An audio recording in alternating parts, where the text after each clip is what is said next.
be all right.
You're live. All right, guys, we are live here at the Livewell this Thursday night at Fish, North Georgia. Appreciate you guys joining us tonight.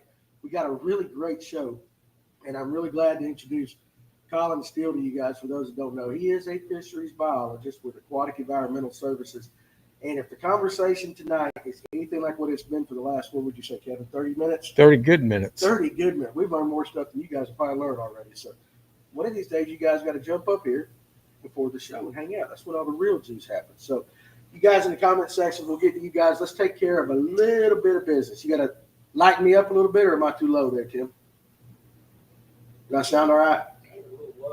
Seem a little low. So we might be a little low start. We're going to readjust the mics a little bit. But anyway, I think we're good now. Let's go ahead and take care of our sponsors as we get started. Of course, we always start with the guys over at Sonar Pro, Trip Palmer and gang, 770-530-4505, the official sonar install the Livewell. Take your boat where it needs to be taken. Be done right the first time. That's where the pros take theirs, and I highly encourage you to take them there too. So again, 770-530-4505 off Highway 369. And then we got our buddy Kevin Underwood with Lip Sticker Fishing, 678-459-8419, Kevin at lipstickerfishing.com. Check out his Patreon, patreon.com/lipstickerfishing, so that you can watch what he's doing live on the water. Everybody that does it, that subscribe to it, I'm telling you, they all rave about it. So, and I will say this, not every day is a grand day on there. So sometimes you can learn just as much about what doesn't work as you can by what's working. And I like the fact that he puts himself out there live. So check him out right there. And of course, we got the best rod sleeve on the market. That is Evolve Fishing.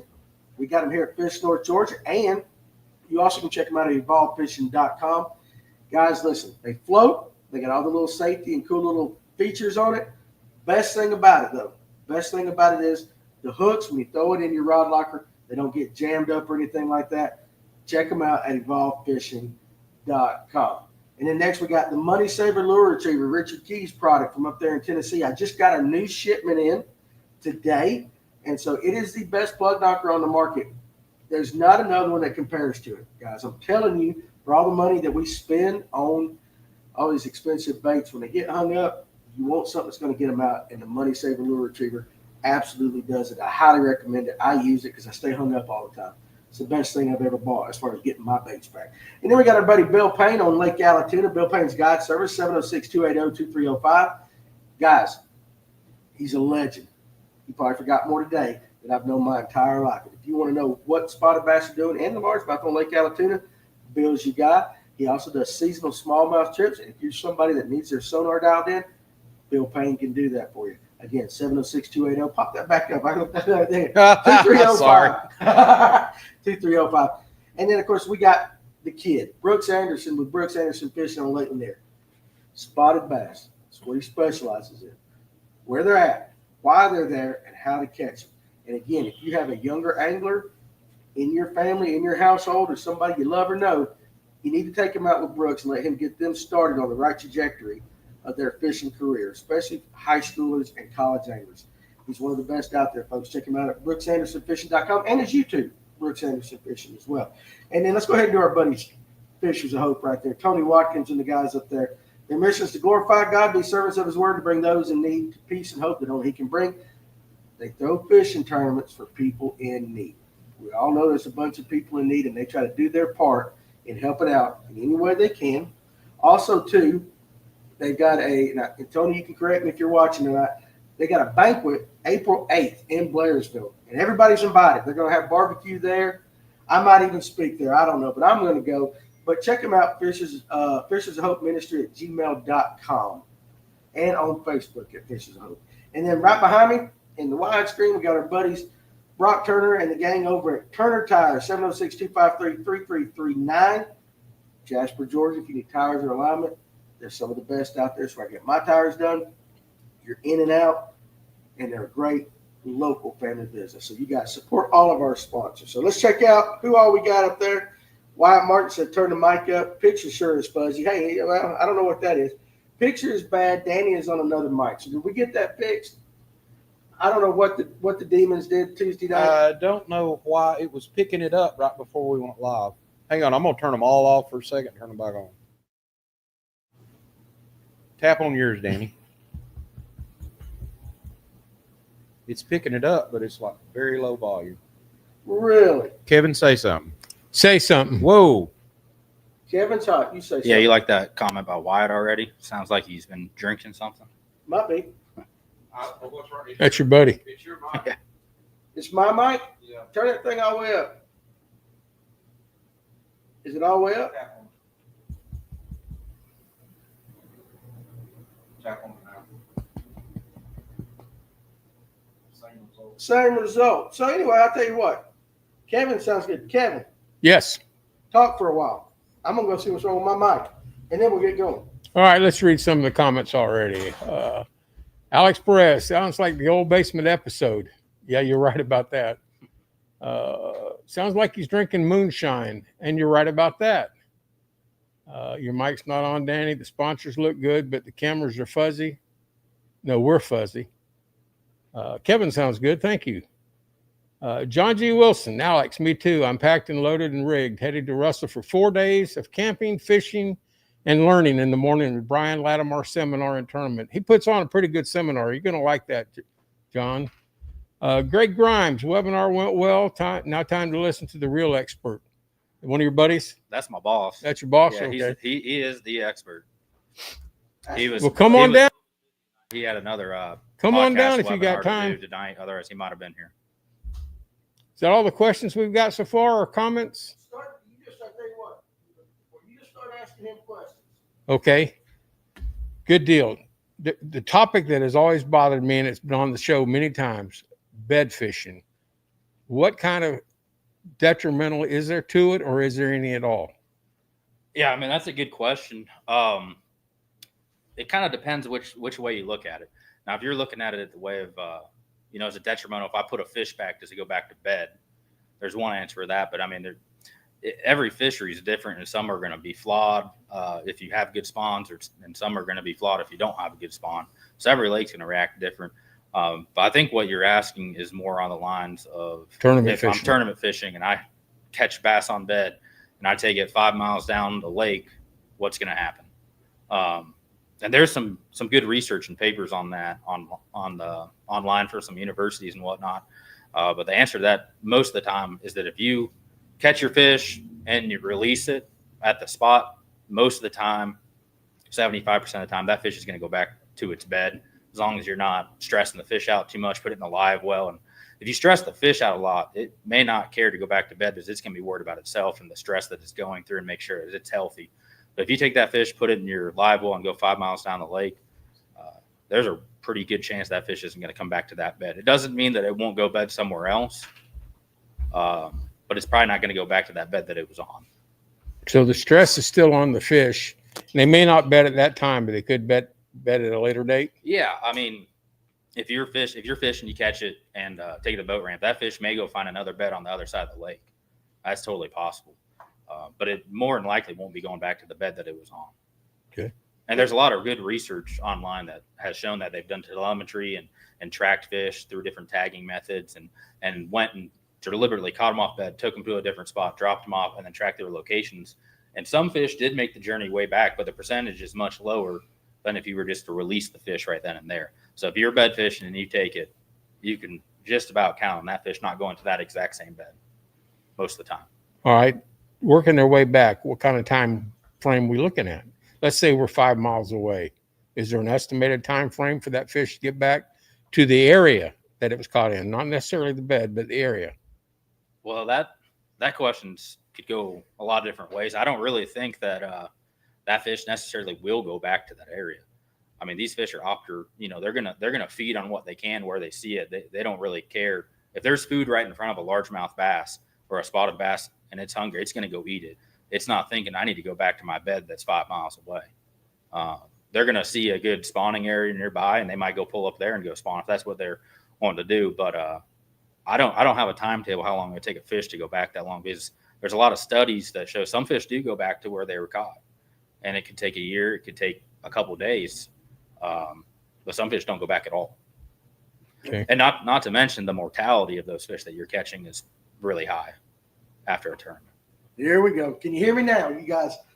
Am I louder?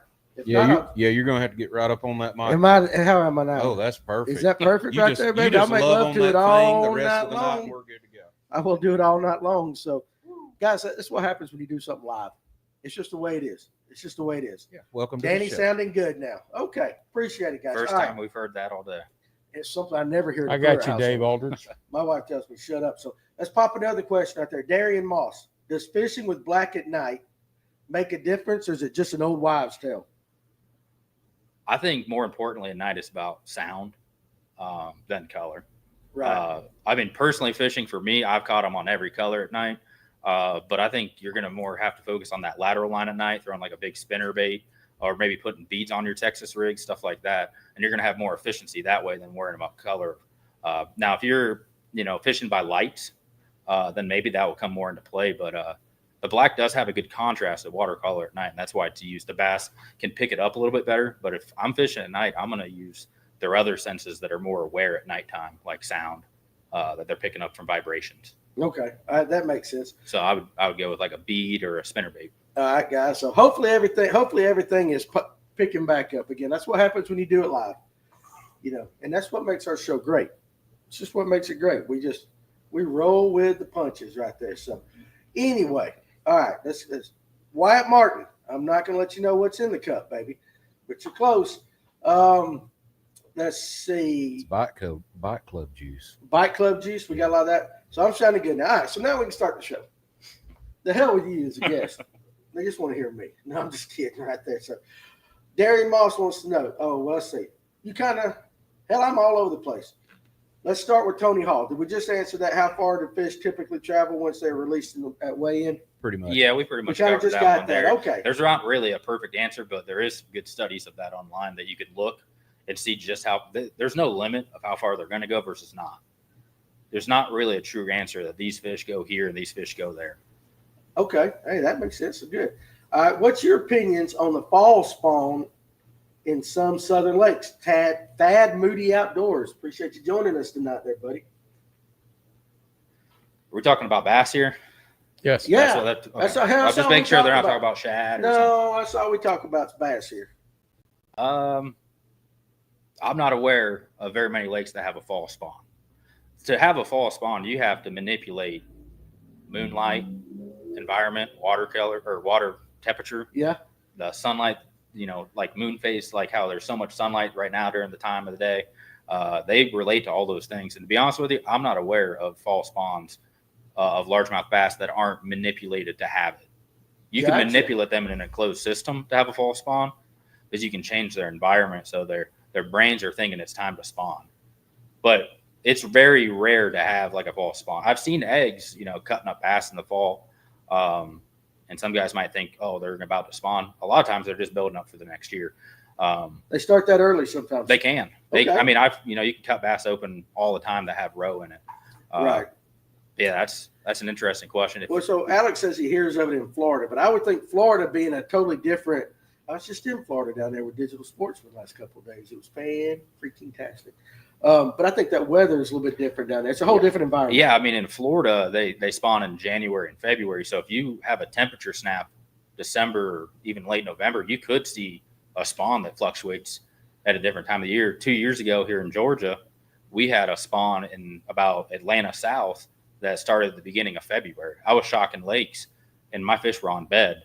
And then the cold snap came in, the fish came off bed, they reproduced, and then they got warm 3-4 weeks later, and they started to come back on bed again in March and spawned again in April.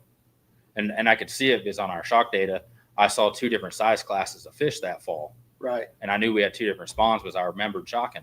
So you could have situations like that where weather and temperatures can play a difference, where they pull up and they think, hey, it's time to spawn. And then they pull back off and then they come back up again and do it again. But it's not every fish spawns at that time. Yeah.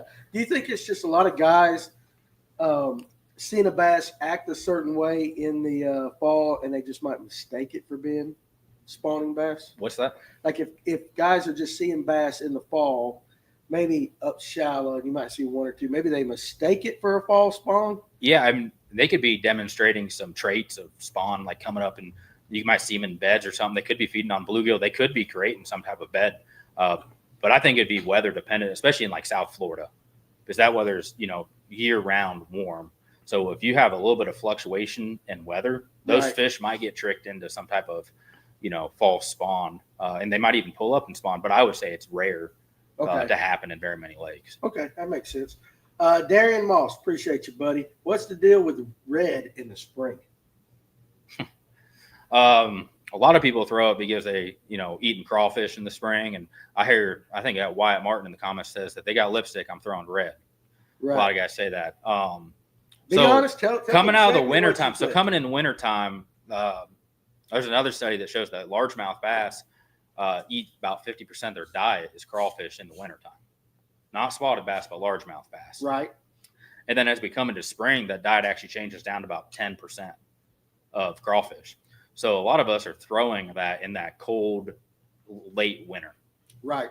Muddy water, 45 degrees, and it hasn't really came to spring yet. So they're focused on crawfish, and it's probably something to do with the crawfish in the area molting that color. Yeah. The orangish red. If you guys have caught some bass on a crankbait, they'll split up like an orange red crankbait. It's just matching the hatch. Yeah. But once we transition more into the spring, those bass are going to move into more bluegill bait, sunfish species, because they're up shallow. Yeah. They aren't targeting crawfish as much. Okay, makes sense. T-Toms, what's up, my man? How do bass fisheries feed the bass? How do you know where and when to stock public waters? Now, he doesn't stock. Now, you guys do not stock for the state of Georgia, but you do a lot of ponds and personal. Yeah, lakes. so I'll give a little bit about my background real quick. Yeah, do that, because I didn't get to do that at the beginning because my mic was not working. Yeah, so I'm a fisheries biologist with Aquatic Environmental Services, and we work on private lakes and fisheries. We do some work on public waters, governments, contracts, stuff like that. But the majority of 99% of our work is on private water. So big farms, just your regular farm pond down the road to somebody building a lake, here in Ball Ground all the way to South Florida. We cover most of the country, primarily servicing the southeastern United States. But we've built lakes out west. We built one down in Mexico. So we've been all over the place. So that's primarily what we focus on. And we can go from the starting point of consulting to design your pond and take it all the way in to stocking it and then managing it after we stock it. Okay. And so we ride electrofishing boats, stock fish, consult, and do all that type of stuff. So then now let's get to this question. How do bass fisheries feed the bass? Live bait? How do you know where and when to stock? And he said public waters, but just maybe, little general info on that. Yeah, so like the state fisheries biologists are going to do a lot of surveys throughout the year, and that data is going to be interpreted to determine what state of the fishery are we in, and that's how they're going to change your bag limits and size limits on these lakes and determine you can keep 30 crappie this year versus maybe next year it'll be 20, Right. and that's based on fisheries analysis. And a lot of the times they're using different types of nets or electrofishing, and electrofishing is probably the most effective way to analyze a fishery. And they're going to use that, and they'll collect all the fish, and they can determine, here's the balance of this fishery. We have X amount of forage fish, bait over here that our predators are eating, and we'll have this many predators over here. And that's how they're going to determine what they need to stock into these lakes. But also the public difference between public and private is the public is serving everybody that's out there to fish. Yeah. They have a lot of people to please. So their real goal is for people just to catch a memorable fish. Yeah, we talked about this before the show. Now, guys, listen to this. I've caught many a memorable fish in my life, apparently. What is their definition of a memorable fish? Well, And I know it's not a specific a lot of definition. state agencies look at PSD models, and there's different rates of where they're trying to get for. But they're managing for most of these fisheries for a bass to be semi-abundant in the 12 to 15, 16-inch range. That's what they're targeting for everybody to catch. And then, they want to have a good amount of bluegill for your brim fishermen to fish for as well. Yeah. But that's kind of the target they're going for there. 12 to 15, 16 inches. Around that size. I don't currently, and I haven't used PSD in 6 years. What is So- PSD? Proportional size density. Okay. Proportional size density. So next time me and the missus are alone and she starts complaining, I'm going to say proportional size density right Yeah, there. you're a memorable catch. I'm a memorable catch right there. Dream on. Hey, if it works, it works. Philip Hutchinson wants to know, do you ever shock rivers or streams for bass populations? Oh, we have in the past, the company. I personally not shocked some streams and rivers. I know we did a project on the Alabama River Yeah. quite some time ago, and I wasn't a part of that project, but we do that if asked upon from state agencies or whoever it may be. We do work on private creeks and streams with rainbow trout, though, Okay. and working on that stuff up in the North Georgia mountains. Yeah. So That's pretty awesome. You guys don't pull out the old illegal crank telephone thing. My grandpa had one of those. You know what I'm talking oh about? yeah. Yeah, he had one. You ever seen one of those, Kevin? Oh yeah. The old my papa had one of those. So I wish I had it. I don't know what happened to it. I know it's illegal, but just for a souvenir. Yeah, so's dynamite, right? Yeah, right. So Pontoon Jody, hey, appreciate you joining us tonight. She's going out to catch some catfish, but she's listening to us. Go kick some butt. I hope you catch a big one tonight right there. Now, Darian Moss, pull up his question. Now, this is funny because I gotta kind of quantify this. Now, he and I both fished together in an electric only series, Fisheries BO. And when I said, dude, I want you to come on to the show, and he's like, well, just because I'm a fish biologist doesn't mean that does not equal into huge bags of great catches. And I said, just because I run a fishing podcast, it's the exact same thing. So we're cut from the same cloth. He's very smart. But when you guys start asking for best lures and stuff, he's going to tell you. But at the end of the day, you got to find out what works for you. So with Darian saying that, what is the fish biologist go-to lure? Well, I'm going to look at the time of the year I'm fishing, Right. and I'm going to think, well, what are these bass doing, and where are they staging up? What lures am I? So what bait are they chasing? And I'm going to mimic that bait.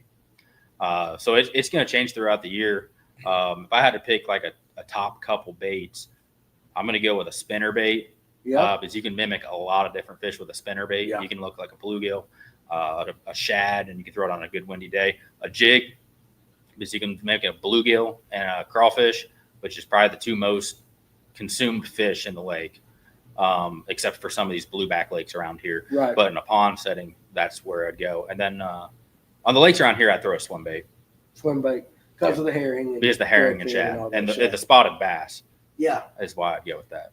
Totally different. Teresa, and I am going to attempt this last name. Okay. Teresa Castellucci. I think you nailed it. With my little southern charm right there. Teresa like it. Castellucci wants to know, what's your most memorable catch? I got a couple, but my most memorable, I caught my PB 2 years ago, 11 pounds, 10 and a half ounces on a jig. And I had a beer in one hand and my fishing rod in the other. And I set the hook one-handed, Yeah. and it was an 11 pounder. So that was pretty fun. Yeah, I bet so. Caught that. You didn't spill your beer, did you? No, Good no. for you. But I had a pretty memorable catch last week. I caught a 10-pound bass on a crappie jig.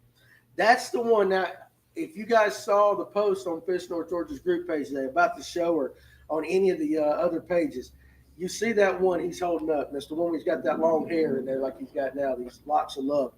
That was the one he caught on a crappie jig. Yeah. And you said it was like 6 pound test or Yeah, something 6 like pound that? test.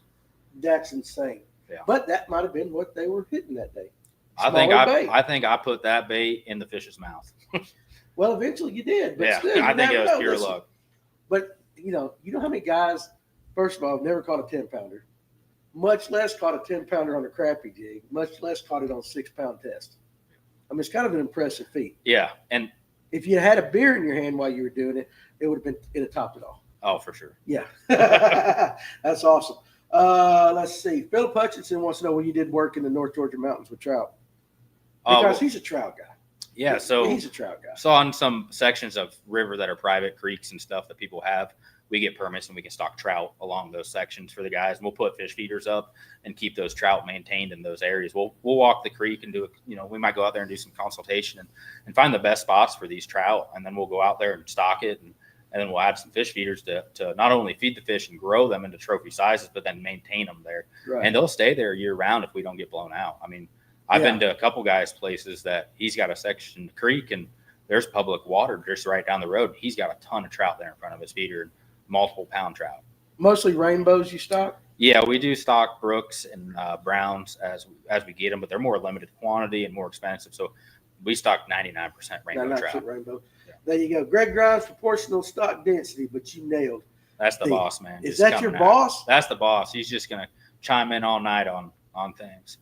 Dang, But we can't really get loose. I with can't. The boss watching I tonight. can't escape. We can't. One get little word loose. wrong. Well, we're glad you joined us tonight, Mr. Grimes. Darian Moss, what's the quickest way / best way to fix a pond where the bass are stunted? Tons of fish, but all about 8 to 10 inches. That's a good question. Drain the damn thing. Drain it. Drain it. Yep, drain it. Kill everything. Start over. Wait a minute. that's Wait not- a Here we minute. go, That's Kevin. not only the quickest way, but also the cheapest way for a private pond owner. You will save so much money, and you're going to have results so much faster. But now, Tell us the other way that we can do this, though, that we talked about. Well, the other way you can manage a fishery that's stunted is you're going to have to start harvesting fish, got to keep them. and you're going to have to keep every bass you catch probably that year. You probably won't harvest enough. It depends on the size of the pond or lake that you're in. Right. But when it's stunted, especially 8 to 10 inches, first thing you're going to need to do is go buy a beetle spin. Because if you're out there throwing a spinnerbait, you're never going to catch your fish. That's right, because too big. Yeah. So you need to downsize, and you just need to start harvesting all the fish you catch. Is what's going on is those fish are stunted, and that's because the bass population is so high that there's no forage available for those bass to eat. There's just no food left for them. Too much competition to grow. So they essentially stop growing.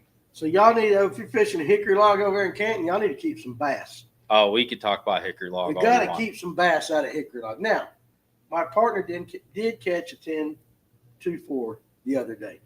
But those, while there, you got to go through 100 of them little boogers to get to that one fish.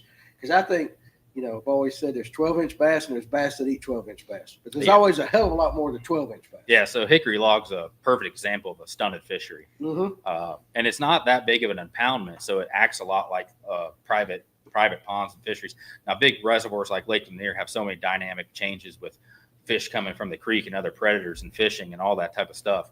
But in hickory log, that's a closed system, small impoundment, and it is severely stunted with bass. Mm-hmm. And that is because the catch and release culture that has been started in the last 15, 20 years or longer.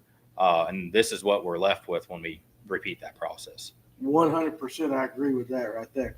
Alex Purrs, I don't know who that guy is, but appreciate you joining us tonight there, buddy. Do you believe that there are spotted bass that do not spawn?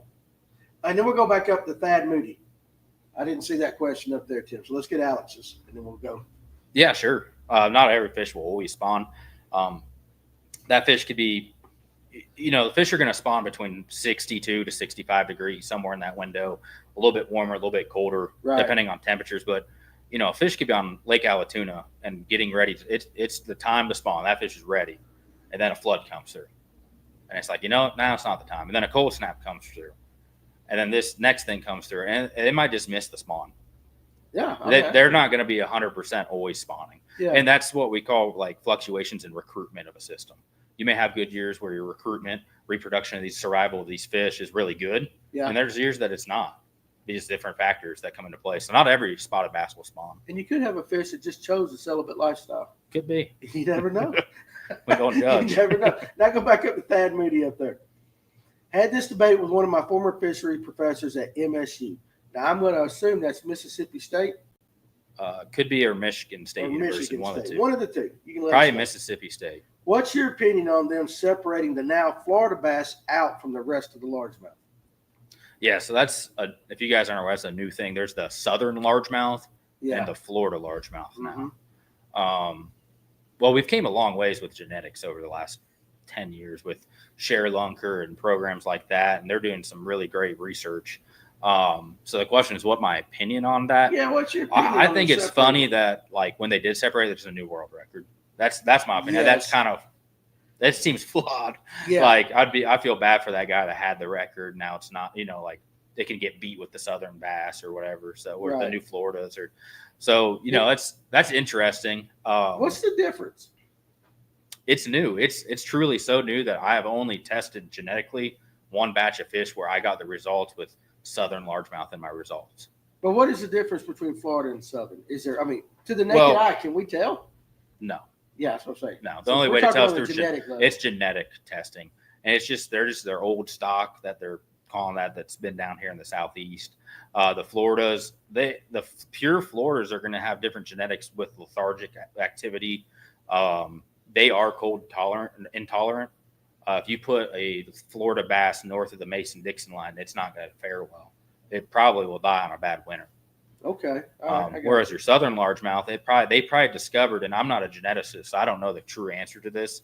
This is just a hypothesis here, but they probably proved through the different studies that fish does better in this region than this fish. But we thought they were Floridas, and then they dove into the alleles further, and they probably somewhere saw a difference that aligned multiple times and came up with this new species.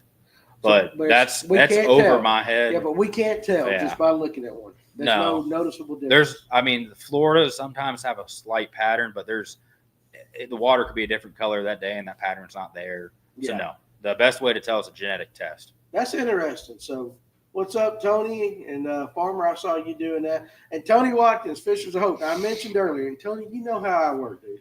You know how this old brain works out there. I told everybody the banquet was on the 8th. It is on the 11th.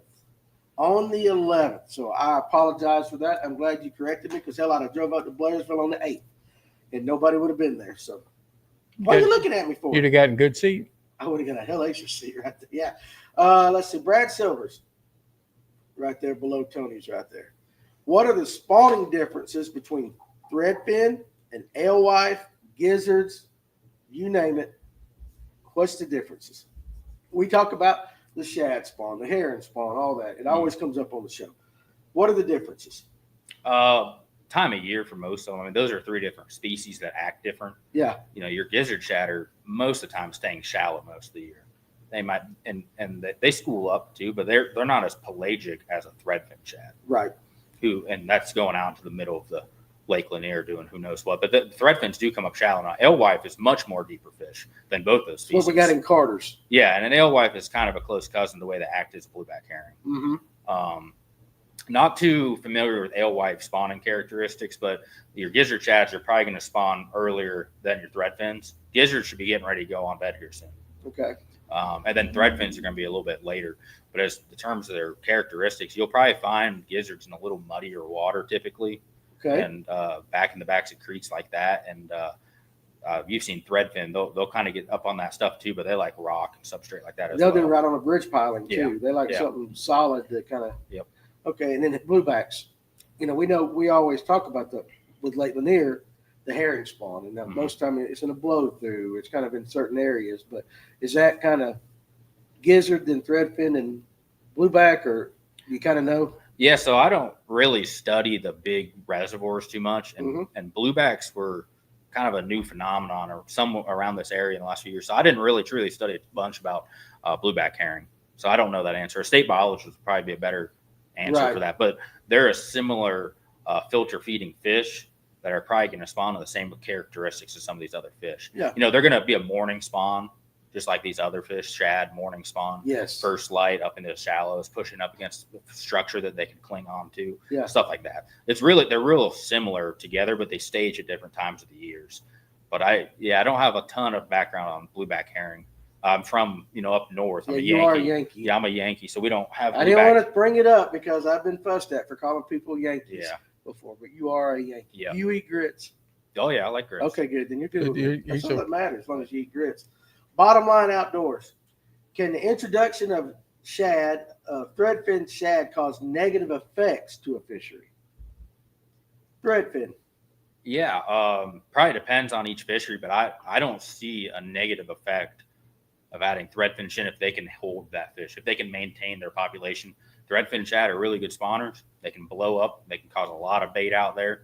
But there's certain lakes that may not benefit from them because they may not be like a good situation for threadfin shad. Threadfin shad need that pelagic open water to succeed.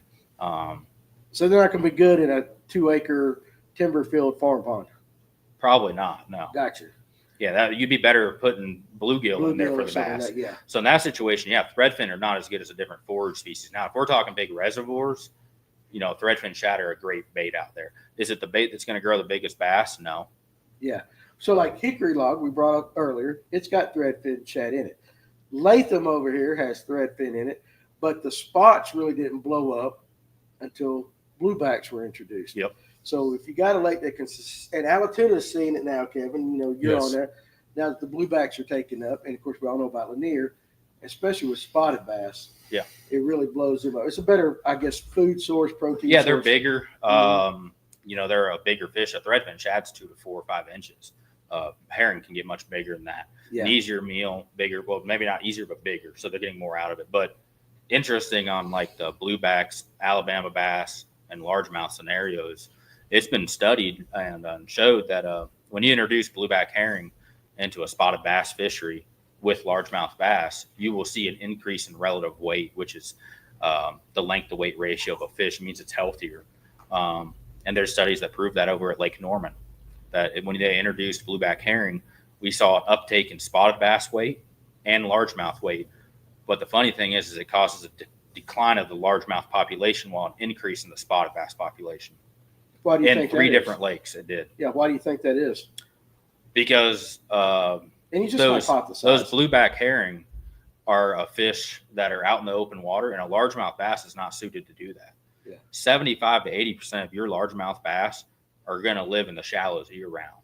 You're going to have a subset of a quarter of your bass, largemouth, that might go out there and eat on herring, enjoying the spots. And you see it when you're out fishing Lake Lanier, you catch a spot in 50 foot of water. You're like, what the crap?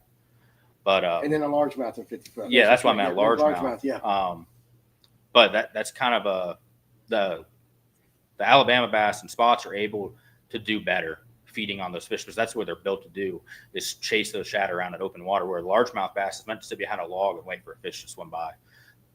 Do you think that's because, like, if the lake's got, I'm trying to think of why the population of the largemouth is decreasing in that, is that maybe, Well, what is that reason? I'm trying there's to a fix that in couple my head. there's a couple of things that could be playing a part of it, and there's no good research on why yet.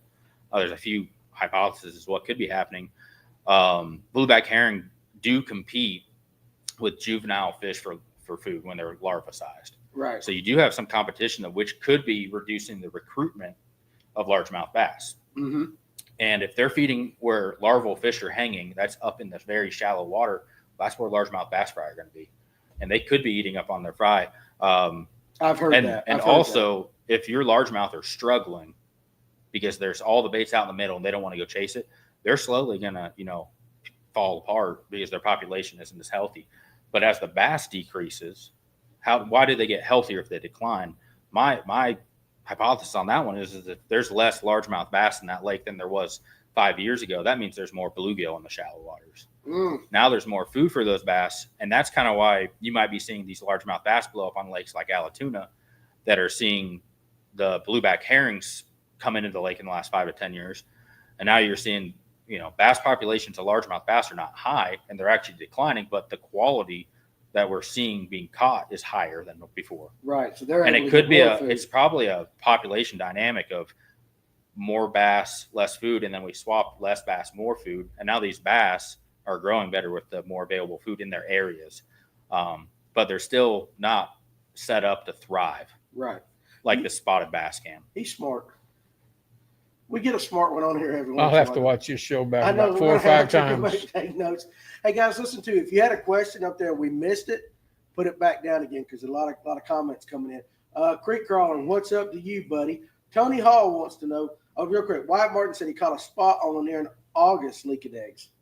So just fluke, unicorn.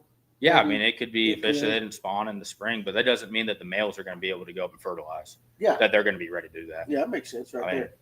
Tony Hall, do you think a world record bass lives in the United States of America? No, Okay, expound, please. I think it's in the Asia probably because they eat we don't eat bass.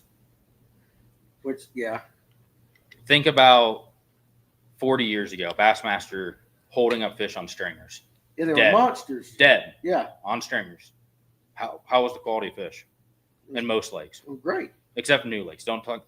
New lakes are a whole separate thing. Right. But on an old existing lake, we start catch and release. What happens? Fisheries go downhill for size. Sure, Right. we're catching tons of fish at Lake Allatoona, but they're small. I got you. They killed a lot of fish back then. They ate a lot of fish, or they just harvested them. I don't know what they did with them. I wasn't alive. Like George Perry took the world record home supposedly and ate it. Heck yeah. Yeah, he took a picture. I mean, listen, back then they was poor. That's some steaks right there for them and all that. So And- I get what you're saying. And that was just the generation that was brought up that, you fish and you eat your fish. And we reap really nice bass. We had some really nice bass to catch back then. Okay, well then I'm going to ask your opinion. What is your opinion on catch and release? Let's go ahead and get it out. It's not good for any fishery. Catch and release let me- is not good. There's certain situations that can be effective, depending on goals and depending on the fishery. But in 99% of lakes, fish catch and release is not good for that fishery And that is why. because you're going to get out of balance. You're going to stump these fish. But again, it's the state's managing for you guys to catch these moderate sized fish. What we The would memorable. memorable fish. So that's what they're targeting. If you're a trophy bass fisherman, the worst thing you can do is catch and release. I like it. If you're a trophy fisherman, you need to keep the bass every time. And people probably, tournament guys, I don't ever throw back fish a hickory log.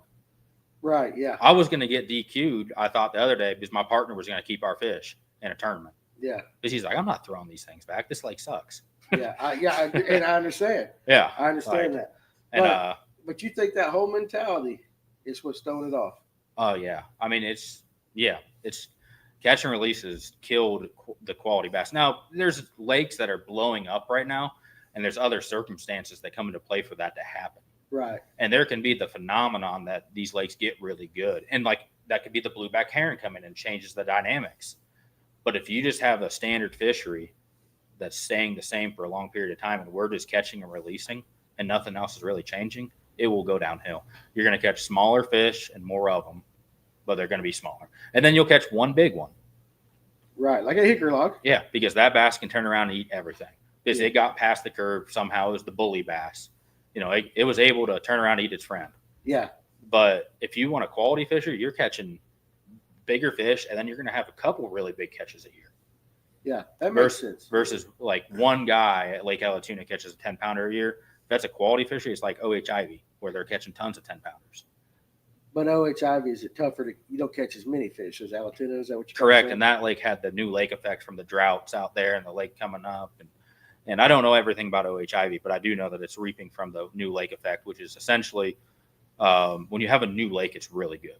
Mm-hmm. And sometimes these existing lakes, if you draw them down and you let the brush and everything grow up on the shoreline and you kind of recreate the habitat like a new lake and then you fill it back up, it can have this new lake effect where it'll flourish. But eventually, It'll go back. it'll go back. Yeah. Eventually, it'll go back. Yeah.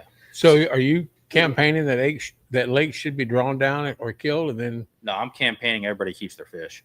that's just it then? Yeah. Well, some of the studies show that the big female should be released back in because of the strain or the gene Yeah. that fish is carrying and the eggs, the amount they produce. Well, that's counterproductive to the taking fish out if you're taking a fish that can lay thousands of more eggs. But But truth that's is, what you'd the be studies putting- are showing. You'd be putting your big fish back. The problem is these fish that are super abundant at these size classes. You go to Lake Allatoona, what's the most common size you catch? 12 to 14 inches. That's what you're going to catch. You're going to catch 12-inch spots to 14-inch spots. Lake Lanier, you're going to catch a 14 to 15, 16-inch spot. Now, there's a lot of nice fish in Lake Lanier, but that's the most common fish. So that size class is creating a bottleneck, essentially, like a pyramid. And they get to the top, and they're struggling to get over that other side because their competition is so high at that size that it's hard for them to eat. If you put 100 of us in here and 5 cheeseburgers, we'd be skinny. Hell, I wouldn't. I'm gonna whip y'all's ass. I like to eat. But if we put I 100 get what you're cheeseburgers saying. and 5 guys, we're going Yeah. to be fat.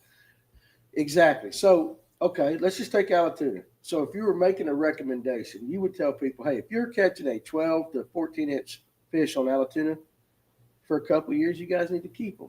And that will create a better fishery. Yeah. If you could, via the ratio of the amount of fish. Yeah, I mean, the state biologists, really, they're the ones that are going to make that determination, and they do know what's best for that fishery. And they have a size limit, or they say you can keep so many fish, and they want people to keep fish. But nobody does. But nobody does. If that place didn't need harvest, they'd say no harvest. Yeah, There's a reason Lake Lanier is 15 inches because those fish are growing to 15 inches. I got you. They get there quickly, and then that's when they slow down. So we can keep fish bigger than that because we can replace those fish quick. But once they get there, they're slowing down. Is this something that shows itself more on a big public lake or a smaller pond? Smaller pond. Smaller pond is where but you're seeing this. Well, you can kind of replicate it based upon the size of a big lake. Big lakes have so much more dynamic in it because you could have way more forward species.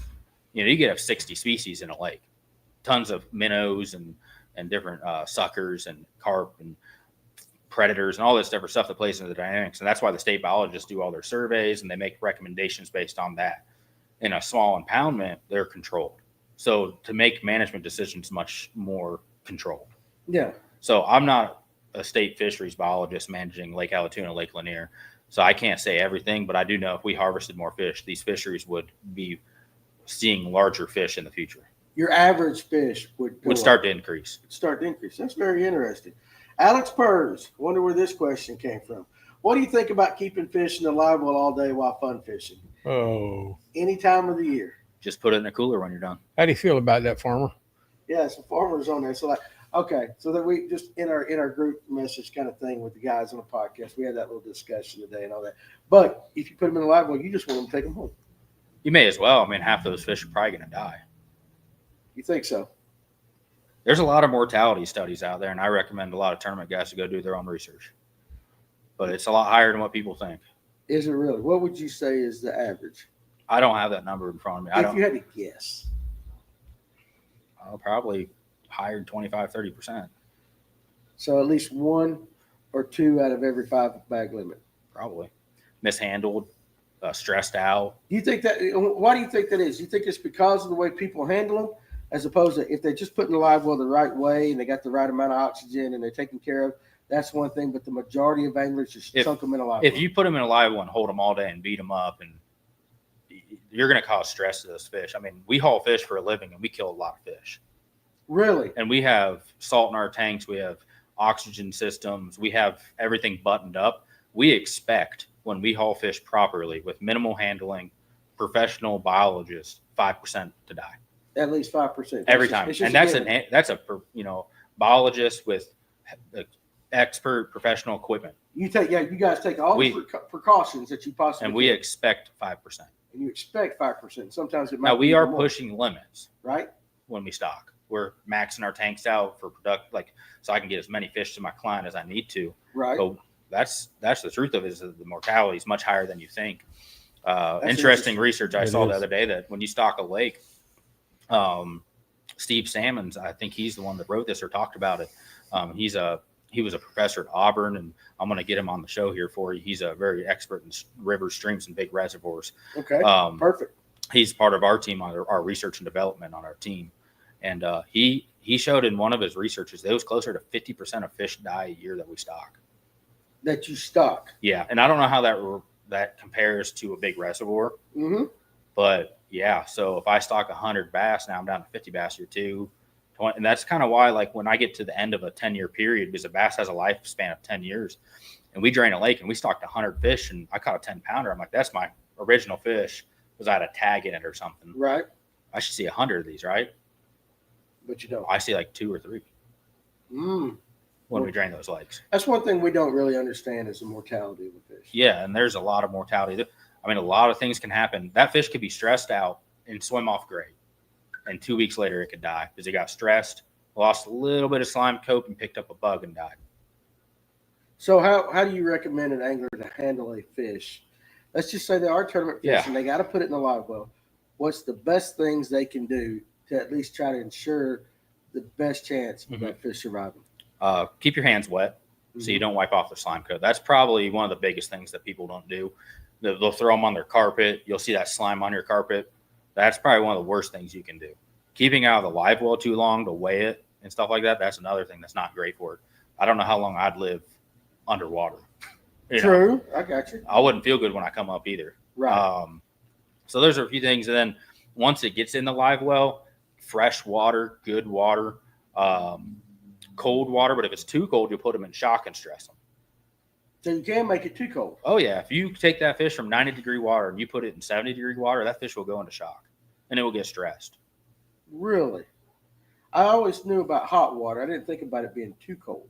Well, it's just the change in temperature. Fish Right. can regulate a certain amount per time. It's like 5 degrees per 15 minutes. So when you're tempering a fish, when you stock it, if I'm 15 degrees off, it's going to take me 30 to 45 minutes to temper my fish correctly so that when I transfer them to the new water, they've been acclimated. If I take a fish out of 90-degree water in the summer and my live well is 65 degrees because I got 6 bags of ice in there, that fish is going into shock.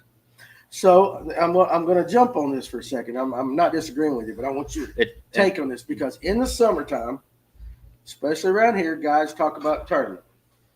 And they always tell you in the summertime to bring bags of ice to keep the fish cool. Yep. Bad idea. No. It's just the transfer from hot to cold is the problem. If you were able to slowly acclimate them, it'd be better. So a little ice. Little ice, then add more as the day goes on. But once you're calling fish, that's kind of where the problem is, that you're still, and not every fish will go into shock. It's fish are weird. They're phenomenon. A lot of things can go on. I'm not saying every fish you put in ice is shocked and going to die. But That's not what I'm saying. Yeah. But you increase your chances for those fish to go into shock. So if you were to, and there's no right way to do it because it's really hard to do this, but you would want to slowly bring your temperature down. You might want to put them in there and then start adding a little bit of ice. That's what I was getting ready to go. So instead of guys going ahead and putting ice in there, filling their live well up and having it cold, they would be better off to have it the lake temperature water and then maybe put a little ice at a time in it. Just a little bit. You'd be better to have a good oxygenation system in your live well. Is the warmer the water, their metabolism for oxygen goes up. So they need more oxygen, dissolved oxygen. Right. And hot water doesn't hold dissolved oxygen as long. If the water is cold, that fish doesn't need a lot of oxygen because it's not respirating a ton. When it's hot water, it's breathing a lot. It's going through a lot of oxygen. So that's another thing. So if you have a good system to keep oxygen in your live well, and I think some guys, I think Kevin Underwood might have talked about it on the show, or one of the guys that fishes tournaments talked about actually putting air stones into your live well and using oxygen tanks. Yeah, he does that. He's got that system. So that's how we haul fish. I use oxygen tanks in those air stones. Same thing that these guys are using in professional tournaments. And that's going to give you the most dissolved oxygen. So oxygen first is the most. So which is more important, oxygen or water temp? Or are they about the same? I mean, it's tough because you don't want to bake your fish in your live well all day. Right. But if you do, you're going to have to keep oxygen pumping if it's hot in there. Yeah. If you get it colder, you have to worry about oxygen a little bit less. Okay. So it's kind of, they play together. Yeah. In part of fish care. So I say fish slime, oxygen, and temperatures are some of the things that people don't think about. What do you think about that? Fish slime? The slime coat. Slime coat. Yeah. Slime coat. So guys, What about put their fish and let them land on the deck? Yeah, I understand. What about the G juice? G juice and stuff like that. Yeah, so that's kind of like what we use in fish hauling. That's like called bait saver. Yeah. It really helps with ammonia. And dechlorinization is also what a lot of that stuff is doing. So you don't really need a dechlorination in lake water. Right. When we're hauling fish, we use it, but it's really using to kind of get the ammonia out of the system, which can build up in your tank. So G juice is a good thing. There's nothing wrong with G juice, and I don't think there's any negative effects of using G juice. So some good oxygen, some ice Yeah, if you can water if you to a can degree, cool the water down a little bit at a and then time. G-juice. Cool it slowly. Yep. Well, yeah, cool her down a little bit, have good oxygen, and use some G juice. Your fish will be a lot healthier than if you don't do all those things. Right. It's just a shock, yeah. And that's Shocks us. yeah. I mean, if you jump into an ice bath, you're right. Yeah. what's going to happen? Oh, look, shrinkage. Hey, he asked the question. Look at Tim staring at me like Danny. Well, that's the first thing that's going to happen. Then the heart attack, and then. But I get what you're saying. Yeah, so I it's, get what it's you're kind saying. of the same. Listen What, here, Tim? I fixed the mic, and that's the first thing that comes across it. Was When I my mic going bad again?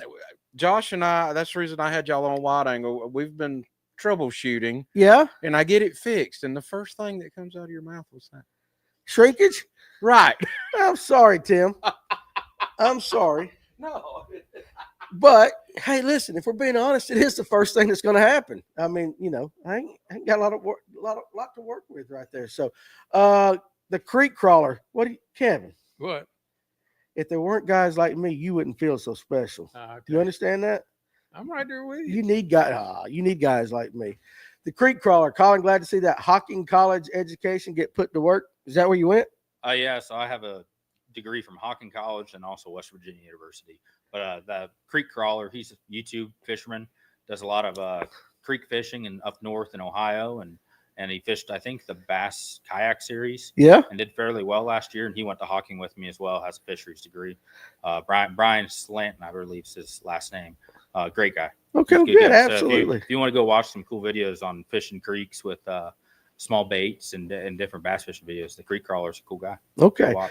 All right. So T-Toms wants to know what's the data that fisheries research that you research and analyze the most? Have there been any developmental changes that the species have shown over time? That's a lot in a question. Hell yeah, it is. Can you put that up on the screen so I can read it? Yeah. That's awesome. Yeah. T-Toms right there. T-Toms. One right down. here. There you go, baby. There we go. Thank you. We're in business now. We're I got in all this Was situated. my mic messed up the whole time? This the fourth button over here for some. We got. We're gonna blame it on Alex. Alex is probably back there pushing buttons. Well, they're in enough hot water already. They think anyway. So Anyway, so there you go. There's your question. Yeah. So on the first part, what's the data that fisheries research and analyze the most? On a private side, what I do is I'm looking at water quality, and I'm going to be looking at habitat, and I'm going to look at the actual fisheries population through electrofishing. Those are the top three things I'm probably going to look at first. There's a lot of other things I'm going to look at on a private lake, small impoundment, but that's what I'm going to go after. In terms of like state research, that's going to depend on the lake. You go up north, they're going to research walleye. I mean, they don't really care about the other stuff. They're going to do some bass search, but they're going to put their research where the money is. Right. Which is walleye, yellow perch, smallmouth bass. Here, we're probably going to see it in stripers, spotted bass, and probably in the largemouth bass projects to try to stimulate more largemouth bass growth and reproduction in our areas. I got you. So that's probably, I can't speak for the state, but I'm imagining they're looking into those type of things. What about where he asked the developmental changes that species have shown over time? Have you seen any signs of evolution? Species, you are a young guy, so species do change. I mean, they have to evolve to what's in front of them. right. It's blueback herring. The Mhm. involvement of, like I talked earlier, that the spotted bass populations increased, their relative weights increased, the bass decreased, the largemouth bass decreased. That's something that's changed in the last 5 to 10 years on Lake Allatoona. Right. I see it, all the time in small impoundments. One otter can come in and can cause havoc on one of my ponds, and it'll be completely different than the time I was there 1 week ago. And every time I go there, something can be different. Those bass go from super healthy to unhealthy, and then I have to go in there and make tweaks and changes to get that pond back up in shape. There is so much involved. Yeah, you can catch a gar and throw it in your splash well in the back, and that thing will be alive 4 hours later still. Dude, listen, we used to catch catfish and put them in trash cans from this old pay lake over here off Latham Road. And we'd throw them in the trash can all day, put some water in it, and then drive their ass over there to my daddy's lake and dump them in there. But then, I mean, we didn't do no fish care, and them things just like, they were fine. You couldn't kill them. All right, so we're halfway through the show, and we finally got my mic working right. But hey, that's just the way we roll here. So we're going to get to your guys' questions. Now, I'm going to go ahead and tell you this. We're going to have to scroll down because of the question of the night. So if you guys have Yankees are winners too. Yeah, but Southern women are far, far prettier. You have to admit that right there. Very Don't you think? true. Yes, sir. Are you married? No. You dating a Southern woman? Yeah. Okay, there you go. All right, so Right answer. right answer. So anyway, so you guys got, there's a bunch of questions up there. Yeah, this one we But- definitely need to visit shortly. Bottom line outdoors. Yeah. Okay, we'll come back and start. Well, we might just miss them all. Retype these things again once the question of the night's over with. That's about the easiest way to do it because there's so many on there. But it's now time for our question of the night, which of course is brought to you by our friends at Serve IT. So guys, if you have a company, big or small, and you're looking for a complete 100% IT solution to your business, Serve IT is the company that you definitely want to use.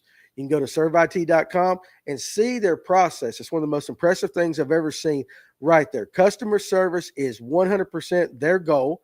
And if they get on a problem, they will stick with it till it's done. It's an American company. If you call, you're going to get somebody in this country to help you. And I'm not saying that the people overseas can't help you, but it is local right there. So I like that with them. If you are looking for a change in your career, hey, you might not have been brought up with IT, but you might have what they're looking for. Good customer service skills, the ability to talk to people, and an attitude that jumps on a problem and will stick to it till you solve it. If that's you, go to serveit.com, check out their career section, and tell them you heard about them on Fish North Georgia. So with that,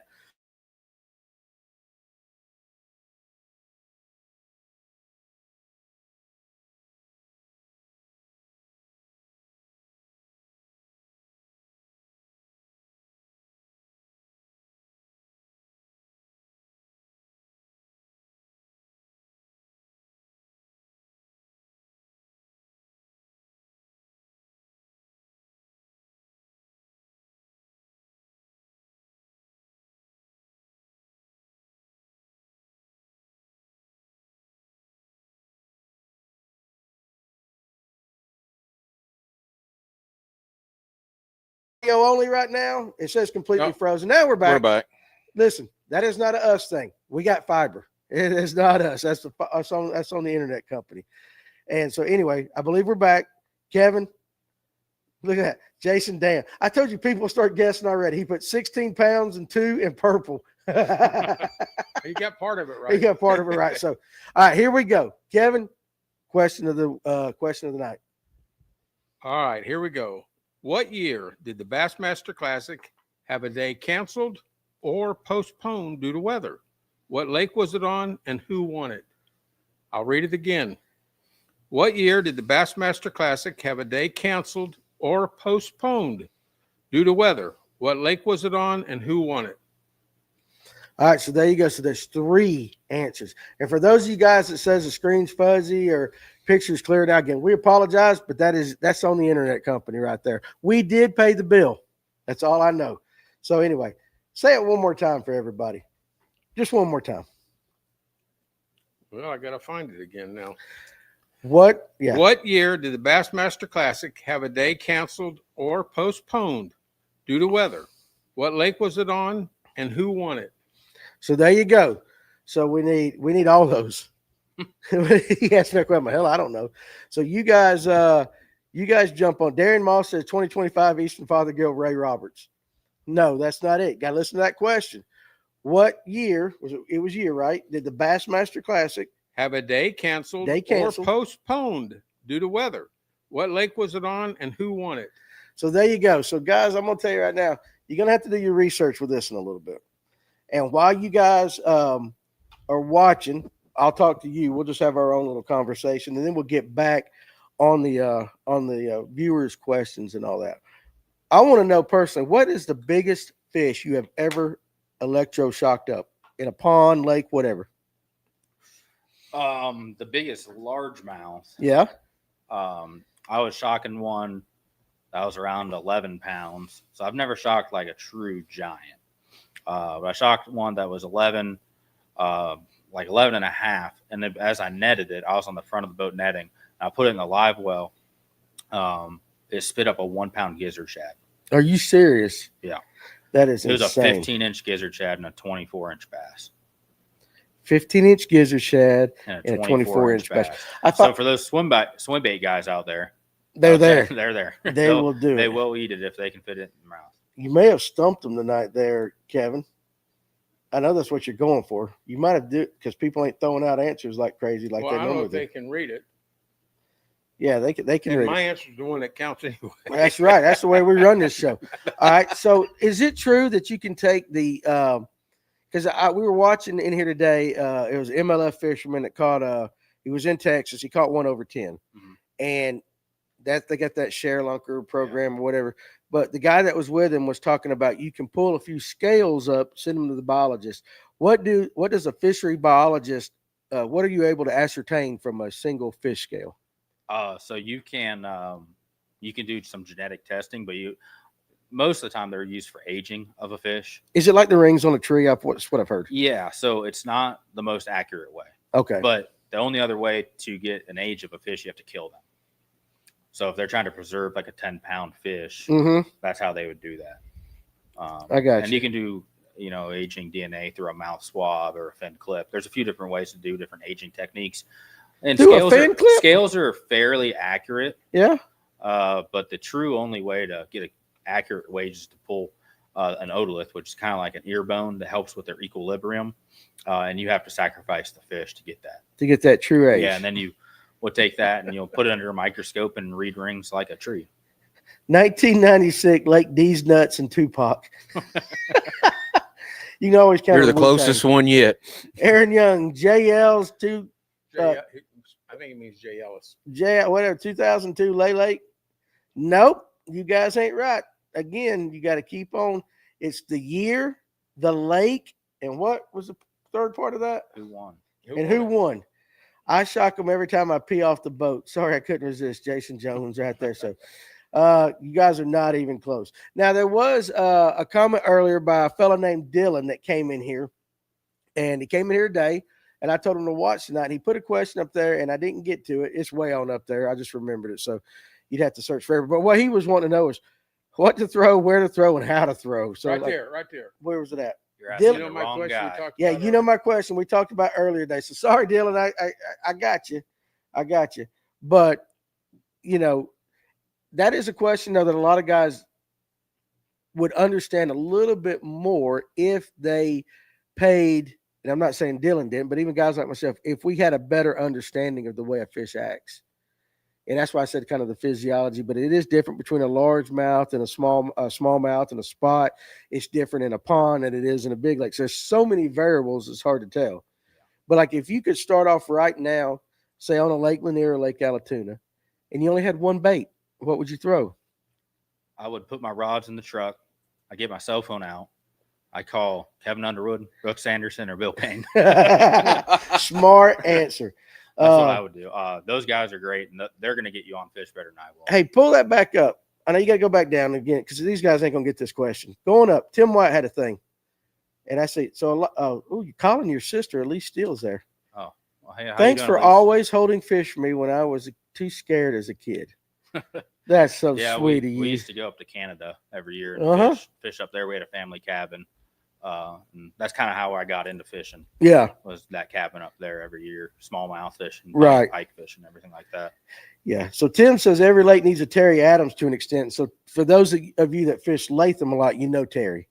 Terry, he's always there, number one. He fishes the lake a lot. He cares for the lake, watches the lake, but he also kind of, when we had the COVID and Latham was going down, he kind of helped with the tagging program, and he comes to most of the weigh-ins that the electric only clubs have when they have a tournament there, and so he does kind of have the pulse of what's going on with the lake, and every lake does need somebody like that. Ray Scott told me several times catch and release was the thing ever on private lakes. I'm not Probably the best thing ever. best thing ever on Greg's private lakes. notorious for typos. That's okay. That is okay. All Well, he right. called Greg out, didn't he? Yeah. He did. All right, so go ahead and slide on back down to the answers here, and then we'll start getting that. So my wife can relate. I don't know what that means. If Asian carp, war eagle the best? We'll start on these questions because you guys are not going to get this question of the night. I'm just telling you right now, you're not.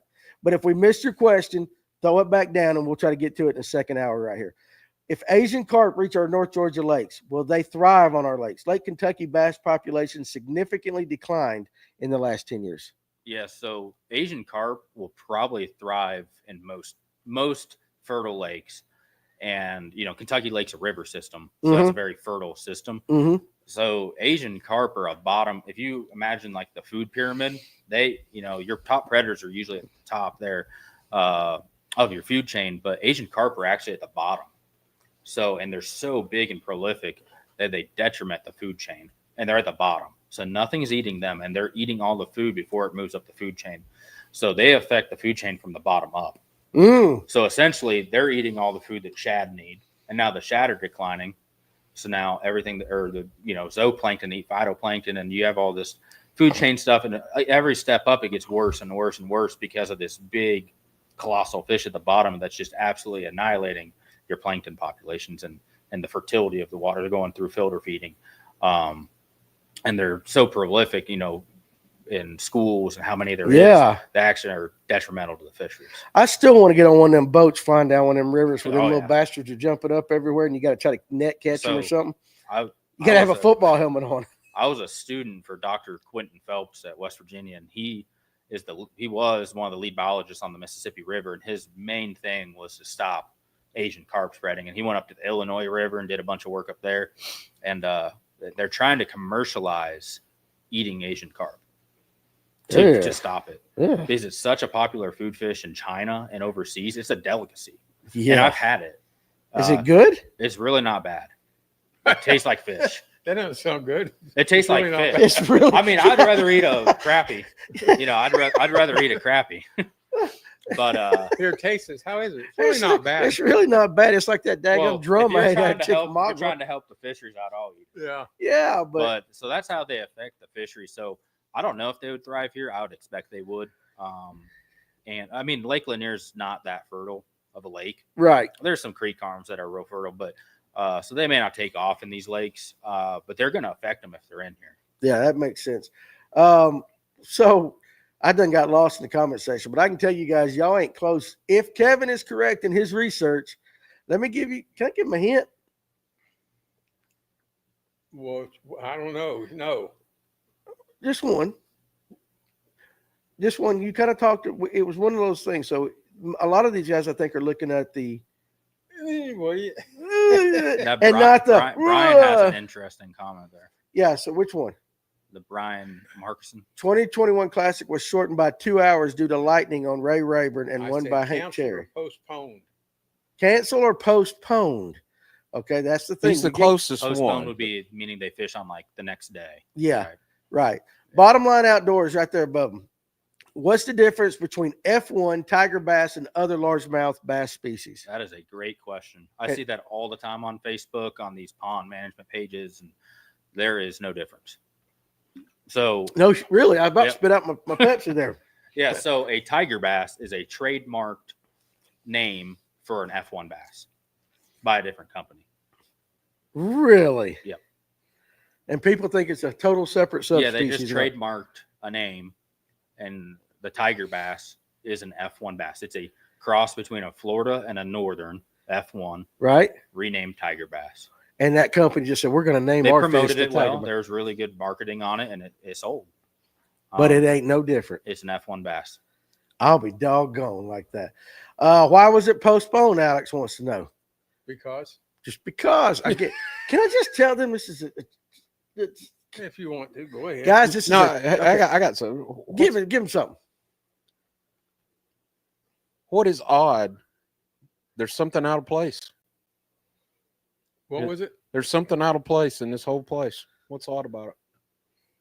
Oh, I know what you're talking about. There's something odd. There is something. One of these things is not like the other. You remember that from when you were a kid? What's it? One of these things. Yeah, I is got not you. Like the other. So y'all Barely hear Just you. see what you can get. Well, I can turn the volume up right here. There we go. We'll get it up there. All right. Now, guys, it's a trick question. Damn it. I got to help them out. Think about this for a second. It's a trick question. Well, you just give them the whole damn No, answer. No, I just said it's a trick question. They're confused between my comment and his now. It's Yeah, like, I you don't know can what's going on. definitely tell. They repeat the question. Darren Moss said, okay. What year was the Bassmaster Classic? What year did it have a day that was postponed Or cancel. or canceled due to weather. due to weather? What lake was What it lake on? was it on? And who won it? And who won it? Now, I just told you it's a trick question. So think about that. Whoa, Mr. Steele, right there under Darian Moss.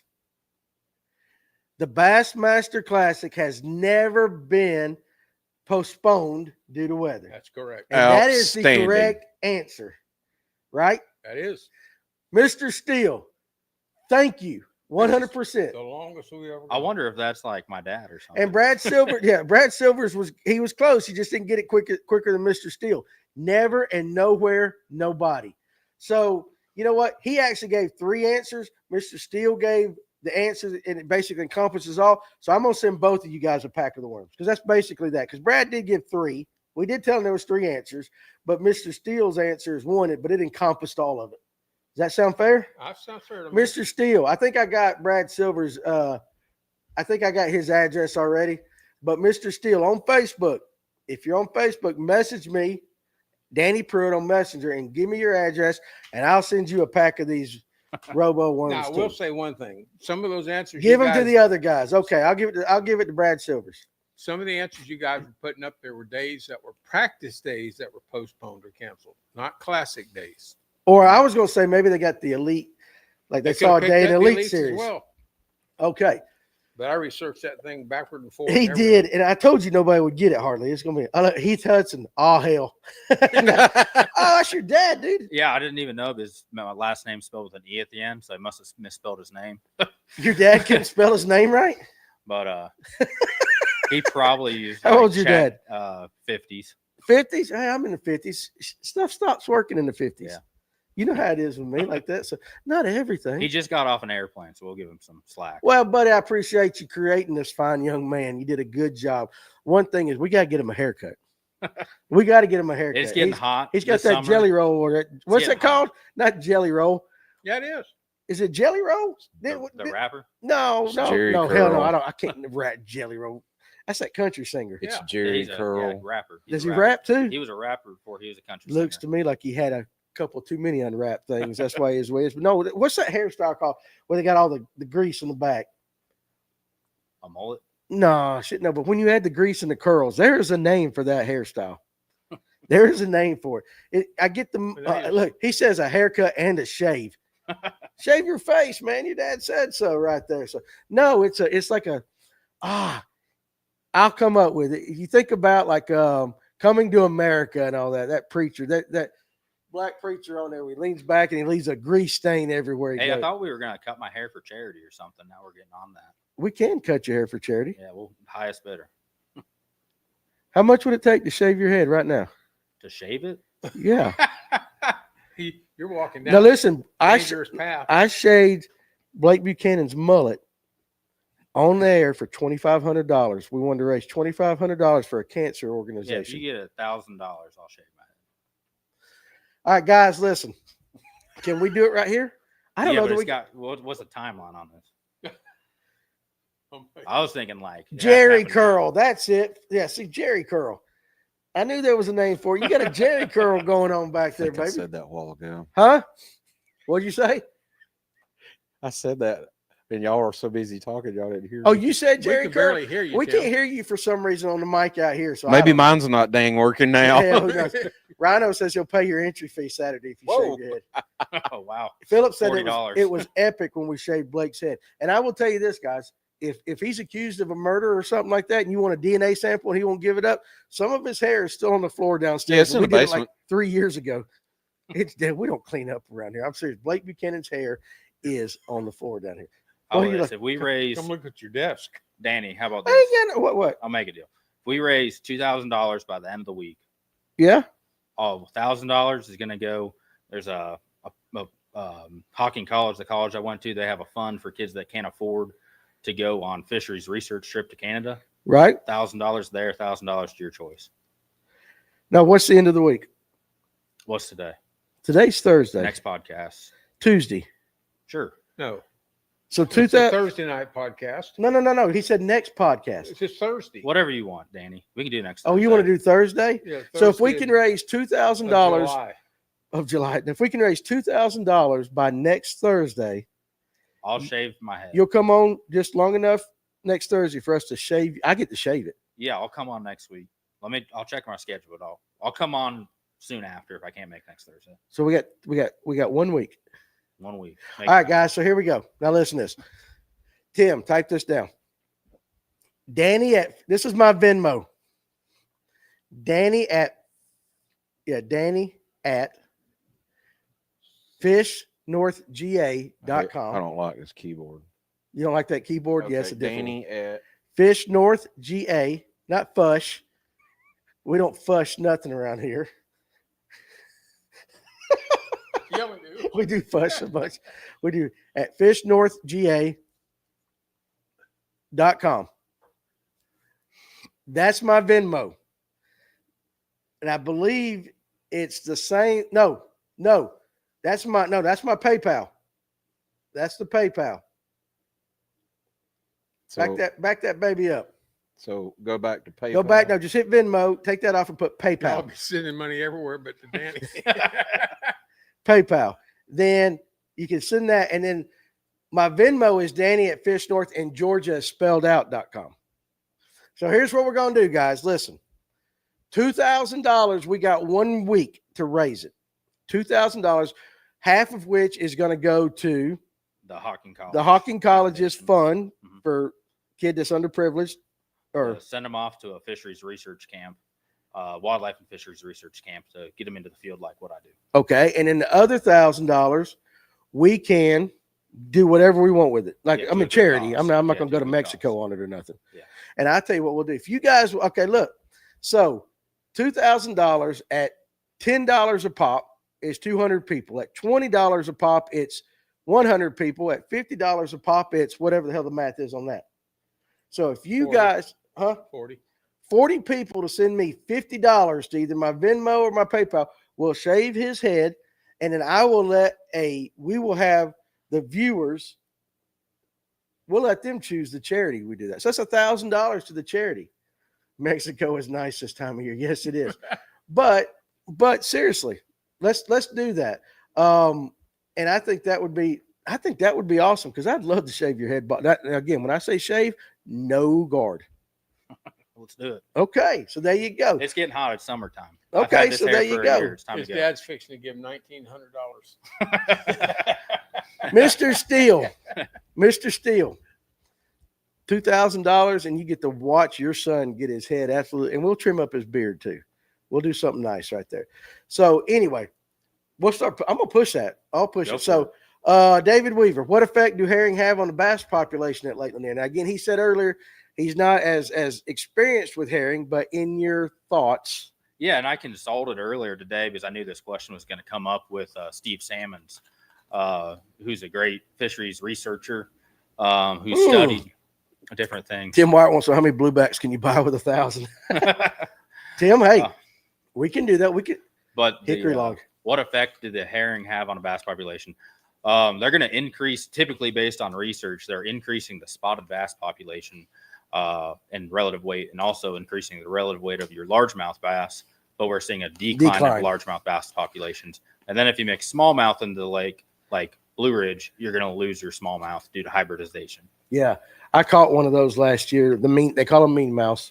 And I was like, I used to go at the Blue Ridge 20-something years ago and catch like a pure strain smallmouth, and they're unicorns now. I was so disappointed when I went and fished there because I was like, a smallmouth lake? Because I'm a Yankee. And You're a Yankee. I was like, oh, yeah. And I get up there and I caught a spot. I'm like, what the hell? I caught a mean mouth, a spot, and a walleye. Yeah. Darian Moss, this is a good question. What's the weirdest population of fish that you've seen in a pond? I used to fish a pond that had chain pickerel, channel cats, crappie, huge brim, multiple 8-pound bass, and shad the size of my shoe.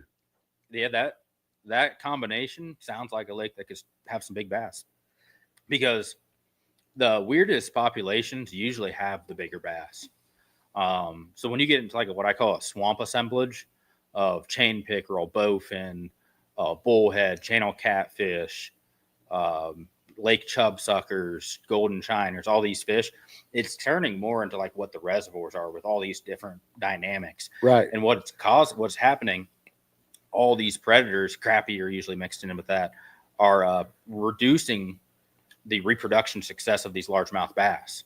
And so you'll have a limited bass population because of all these other fish that are competing. And that, when you have a limited bass population, just like harvesting, you will have big bass. Yeah. And some of our best lakes that we manage and work on, I shock the biggest bass out of our swamps. Really, out of the swamp. They're not the easiest to manage, and you're not going to catch a lot of fish. If your guy's like, I want to catch 25 fish today, it's not the lake for you. If you want to catch 25 bass, but if you're like, I want to catch one giant fish, yeah, that's a nice lake to go fish. Like, there's a chance, especially if you got gizzard, shad, or chub suckers, which is a sucker, and it's about, it can go from 4 to 12 inches, and most of the time your bass can consume those, so it's an extra big forage like a gizzard, shad, or a rainbow trout. Yeah. So the bigger the forage, the quicker they grow. If you look at a largemouth bass, they need to consume 10 pounds of forage to grow a year, a pound. So if you look at bluegill, if they're eating bluegill, and let's say your bluegill average size of 3 to 4 inches you're talking 500 bluegill that makes up 10 pounds. Maybe, give or take a little bit. Right. So that bass has to eat 500 bluegill or 10 1-pound rainbow trout. Which one's going to grow faster? Yeah. And that's 1 pound. So then they got to do that a couple times to grow more than another pound. So if you want a bass to grow 2 pounds, it needs to eat like 1,000 3 to 4 inch bluegill or 20 rainbow trout. Which is why the fish up at Big Canoe are shad, monsters. Or gizzard shad, Yeah. or those chub suckers are another big forage, stuff like that. I got people coming in from Big Canoe, and they got that one lake Pettit, and they put every month, 10 months out of the year, they stock it with 1,500 to 2,000 pounds of rainbow trout for their residents to come. Most of the people that go in there fish for the trout. They have no idea the size largemouth bass that are in that lake, because they sit there and they eat rainbows. I mean, they're putting in your standard snits, 9-inch, 9-inch trout when they're stocking them. Do you stock? You don't stock Big Canoe, do you? Yeah, we've worked at Big Canoe. I don't stock Lake Pettit for the rainbow trout, but we have worked on Lake Pettit, and I think we stocked some fish over there before my time. But I've worked on all the other lakes at Big Canoe. Yeah. Well, I'm telling you, electrofishing. Y'all wouldn't believe how many 10-pound bass pictures I get from guys up at Big Canoe. Yeah. So what's cool about a largemouth bass and a trout, like if a bluegill, a bass can eat a bluegill about 1/3 their size. And then that maxes out around 7 inches for a bluegill because their spines get so big that you see pictures of bass choked on a bluegill. Yeah. Because the spine's the defense mechanism of that bluegill. But a bass eating a rainbow trout can eat one almost over half of its size. So a 22-inch bass could probably eat a 12-inch rainbow trout, no problem. Because it's slender and has no spines and just go right down the gullet. Nothing. Yeah. Yeah, that makes sense. So, I mean, why would you not? 100%. We stock a ton of lakes with small rainbow trout from 5 to 12 inches for forage for people when they want to grow trophy bass. It's one of the biggest stocking things that we do if you want to grow trophy bass, that and gizzard shad. Yeah. That's why them spotted bass out in California get so big. That's why. Them salmon and trout or whatever the hell they that kill little put hidden gem up in the mountains, which I may not say its name. You don't have to, but I know what you're talking about. I actually don't know its name, but when I first moved here about 5 years ago, I was driving through the mountains and I stopped and I looked down and there was like a 12-pound bass. Yeah. Just staring at me. Couldn't catch it worth a darn. Yeah. Couldn't catch it at all. And that day, I literally watched it eat a rainbow trout. I know which lake you're talking about, little park. I was right by the bridge. Yeah. I know what lake I was standing by the bridge and I watched it eat a rainbow trout and then chase one and jumped over the spillway. Really? Yep. That's crazy. So that's how they get big. I wonder, though, with Tim wanting to buy bluebacks, you think he's thinking of hickory log? I don't sell bluebacks. No, but I wonder because Latham's got them. I think, Tim, the best thing you could do is keep some fish out of hickory log. Bluebacks aren't going to do Hell anything. knows he catches enough. Hickory log is not going to be saved by blueback herring. You don't think so? Oh, no. We got to take some fish out. If people take some fish out, I think they'd better benefit from gizzard shad than blueback herring. Blueback herring, again, help spotted bass populations. I mean, there's some phenomena with Lake Murray Right. and stuff like that. But hickory log's a But largemouth hickory lake. log is set up for largemouth. They need gizzard shad up in the shallows for these bass, or rainbow trout would be amazing. Those are the species you want to stock in there, and more bluegill. There's not enough bluegill in that lake. Hot damn rainbows are expensive. Yes, but if they did more shad, if they could do gizzard shad, that would be the move. Go back up. I missed one from so it was a question about keep on going up. Now, first of all, John G. Wilson says $3,000 and y'all manscape him too. Ain't nobody touching these nuts. Okay, I'm just gonna tell you right now. Negative, Ghost Negative. We'll handle the upper portion. We'll donate the extra 1,000 towards his cost. So it's going, yeah, right there. So Brad Silvers, can you really get an accurate population count on lakes like Carter's that are super deep? Now, I would say if you're trying to figure out a population on a big lake, you shock up a small area, several different places of the lake, and then just kind of do like an algorithm or some math to kind of estimate what they might have, right? Yeah, so there's estimations out there, and Carter's Lake would be not an effective lake to electrofish. You'd have to time it perfect with the fish being shallow, and you're fighting clear water, probably poor conductivity, which is what you have to produce electricity. A lot of factors working against you in that lake. Probably not the best method, but what you would do is you'd go out, you'd capture your fish, and then you would mark them with a tag, something noticeable, and then you'd put them back. And then you'd go out and replicate that survey over and over again, and you're trying to see how many recaptures you can get. And if the more you put in the system, the more you should be getting. But if you're not getting recaptures, that's telling you there's a lot of fish in this system. Because you should get some recaptures after you do it 3, 4, 5 times. Right. And that's the only way to really do an accurate population count, and it's still an estimate. Yeah. And I think he's talking about because Carter's is so deep. You really can't shock up or do fish like Shocking that. is only effective Have down you- to hey, 8 to 10 feet. I got to ask you a question. You ever been popped by that boat? Have you ever been like popped? Yeah, I got shocked. Does it hurt? It doesn't feel good. You only do it once. You listen, you're on a metal boat, It's you're on not so water. bad. You know, It's not so bad. That's exactly right. There's a guy that's probably watching this podcast. I won't say his name, but he worked for us, and he was super excited on the shock boat, just like a kid in a candy shop, you know. Yeah. And this giant fish rolled up, and he went to go grab it with his hands. And on my big shock boat, I have a pedal where I can lift off, and there's no electricity. It cuts the current, and it's like a safety mechanism. Well, I have a small boat, which is a John boat rigged up for like Metro Atlanta lakes and stuff like that. Yeah. And all I have is a kill switch, but I got to hit it. Well, this guy sticks his hands in the water before I can get to the kill switch. Yeah. And then I'm like, hey, don't do that. You know, Yeah. it's not that strong of a current to like freeze you up, but it's going to sting you like, you know, touching a socket. 5 minutes later, He did the same did it thing. again. That sounds like something I would do. Yeah, But you see a big he was one. just a kid on the candy shop on the boat. Yeah. But you know, he was working for us, and he That's learned his lesson real quick. But it is actually dangerous, you know, if you fell in the water, because more of your body would be touching the current. So we do have that kill switch and a safety pedal, and you know, we do practice that safety, that you do not want to go in the water, and you don't stick your hands in the water, you'll learn. Would it hit you worse than like a dog shock collar on 10?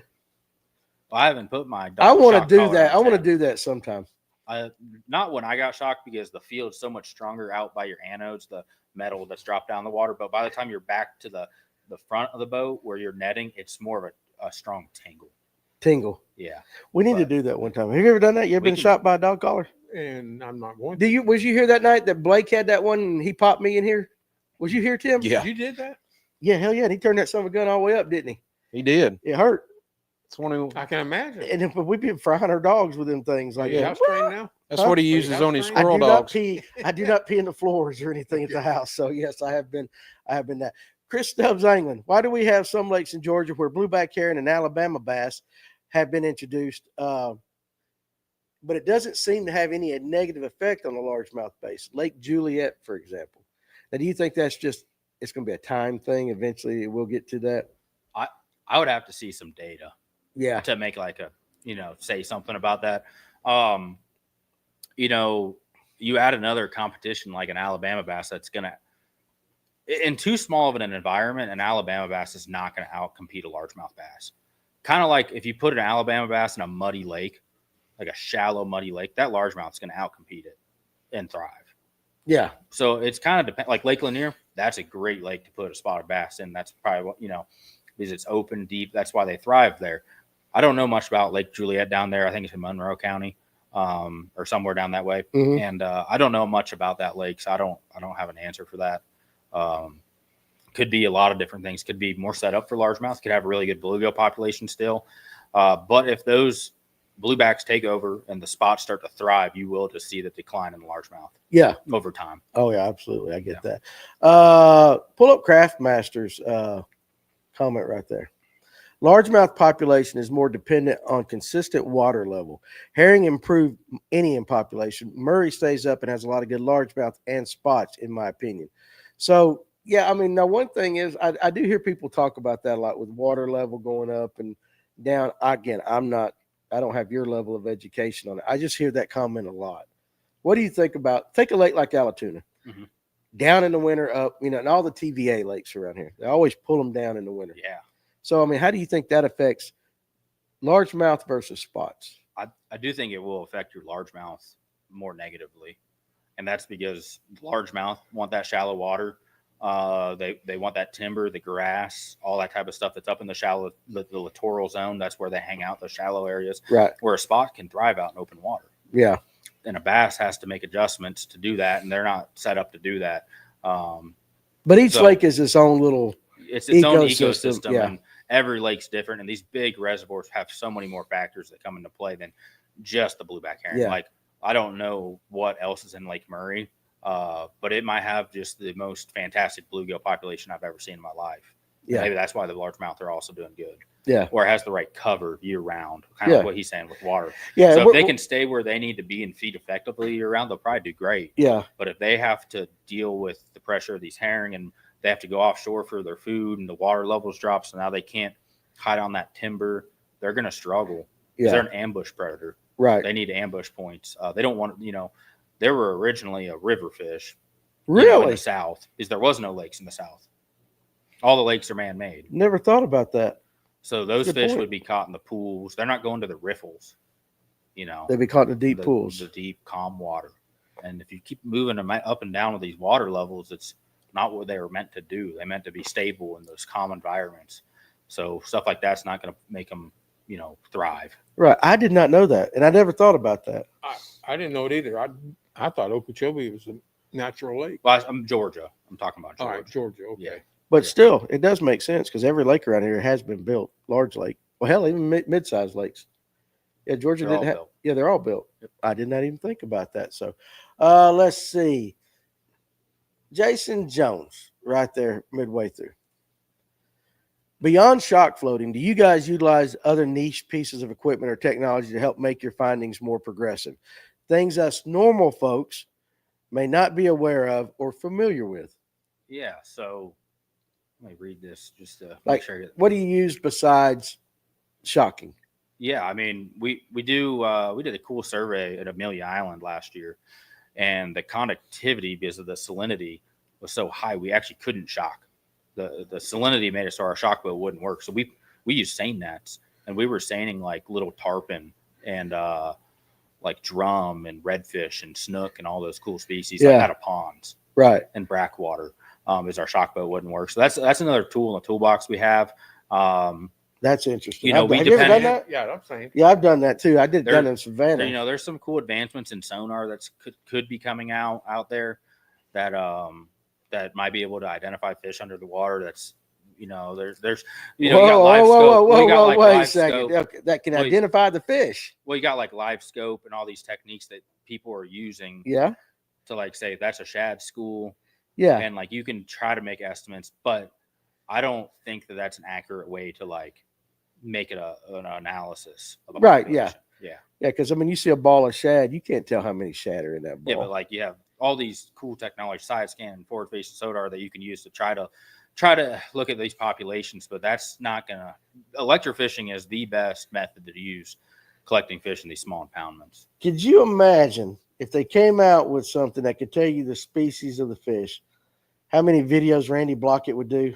And again, seriously, like, Well, years ago, you see it where submarines could detect what kind of whale it was outside the sub.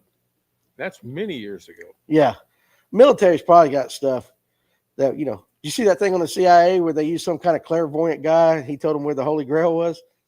No. I saw it on Twitter the other day. The CIA used this. He was supposed to use this clairvoyance, and he told them where the Holy Grail was at. It was a big whole thing that the CIA did. Now, I don't know if they found it, if the guy was full of it, but I would say if it could be done, the military's probably already got it. Yeah. They probably. We just don't know about it. Well, most things come from the military. You know, like the sonar. I mean, all that stuff eventually It was developed. Yeah. develops in the military, and then by the time they get on to something else, then we get it. So I think some other cool stuff that like people don't know that like we do in the lake management world is like recreating a lake when we do drain it down. You know, Tell us how you do that. So like just today, I was at a project down in Macon on a 20 acre lake or so, and we were dredging this lake because it was full of sediment and it was having nutrient issues, and we were growing algae and all this stuff. So we dredged out the lake, but when we did it, we also recreated the habitat. So we reutilized that dirt, put it in spots to create points and humps and ridges and all this stuff that fish are going to utilize. And then we also came in and did artificial habitat using some mossback habitats and put them out there. And now we're creating dense habitat for the bluegill, so the bluegill can go in there and spawn and have higher survival rates. So there's more food for the bass to eat. And the bass have these new ambush points, so they don't have to waste energy chasing fish around. Because when you just dig a pond and it's a bowl, it is the worst thing you can do for building a lake. yeah, If you just have a fish bowl, like just a cup, you know, right. because there's no structure. Those fish have nowhere to go. They're chasing fish all day, wasting energy. But if you can create those ambush points for these fish and structure that they can hold on to, now a bluegill swims by, hits it and goes back to a spot, they're not using any energy. Yeah. And the less energy a bass spends, more it's going towards growth. So if you're trying to manage for these trophy lakes to grow trophy bass, you have to think about all these things of how can I create the absolute perfect environment where this bass doesn't have to work for food ever, and how I can self-sustain my populations of forage, you know, with habitat and harvest and water quality and Right. and all these different things. There's a lot that goes into it, but so that's like a really cool thing that we also do to besides electrofishing that we do that like really increases these fisheries. So it's kind of like Lake Allatoona, like they dropped trees in Stamps Creek this year. And so, Yeah. So if you want to go fish some fresh trees, there's some's down in Stamp Creek and Clear Creek. Yeah. But they do stuff like that because you have to replenish these habitats or you won't. I think the biggest thing Lake Allatoona is doing, which I wanted to get to this today. Yeah. Let's Let's talk do about it. that Let's after. go. Let's talk about that afterwards. Oh yeah, you don't want nobody to know. Well, No. So, you know, last year that 12-pounder or whatever was caught, 11-pounder. Yeah, he caught it in And- that. There's his hat that he was wearing right up there on the thing. He gave me his hat. That's awesome. Yeah, the Fish North Georgia had him. That's why. I caught mine on True Grit Jig, my first 10-pounder. There you go. See out there. Give me some. There we go. Yeah, All right. sign it and bring it in. But so we had that largemouth caught, and then a couple of really big ones caught this spring. A 10, a 9 in the same tournament, which was crazy. Well, Barday. You know, that, I mean, imagine coming to the scales with a 9-9 and losing big fish at Allatoona. Well, Sometimes the bags aren't even 9-9. But Yeah. we have Florida bass stockings that started in 2012. Mhm. I found it really interesting. I saw a newspaper or magazine post, Florida bass genetics, the reasons that these bass are being caught. So what's your guys' thoughts on that? I'll ask you a question. Yeah, okay, say that question again. So I saw in an article on a newspaper or magazine or internet, and it said 12-pounder caught at Allatoona thanks to the recent stockings of Florida bass in Lake Allatoona.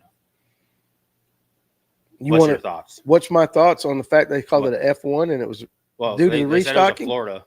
They did stock Floridas okay? since 2012 and I Lake Allatoona. So you want to know what's my thoughts on the stocking if it contributed to that Yeah. bass being so big? Yeah, and what they commented. Well, number one, I know what he caught it on, but as far as that, I'm not the educated. I mean, you fish Allatoona more than I do. What's your thoughts on that? I thought they were stocking Florida strain bass in there before 2012. From what I found on research, 2012 is when they started stocking a high percentage Florida bass. What were they putting in there prior then? Do you know? I don't know. I don't have Okay, that data, but so- I looked it up before I came here because I want to talk Okay, about so this. so here's my guess, and I might be wrong. Based upon what you said earlier and what you said before the show or something, the average lifespan of a largemouth bass is 10 years. Right. Correct. So that 12-pounder was not from the original stocking. Last year, that fish would have been like 12. 12. So So they can live to be 12. they can live to be 12. Yeah, you can live older than that, but average is 10. That a fish can definitely be 12 years old. Okay.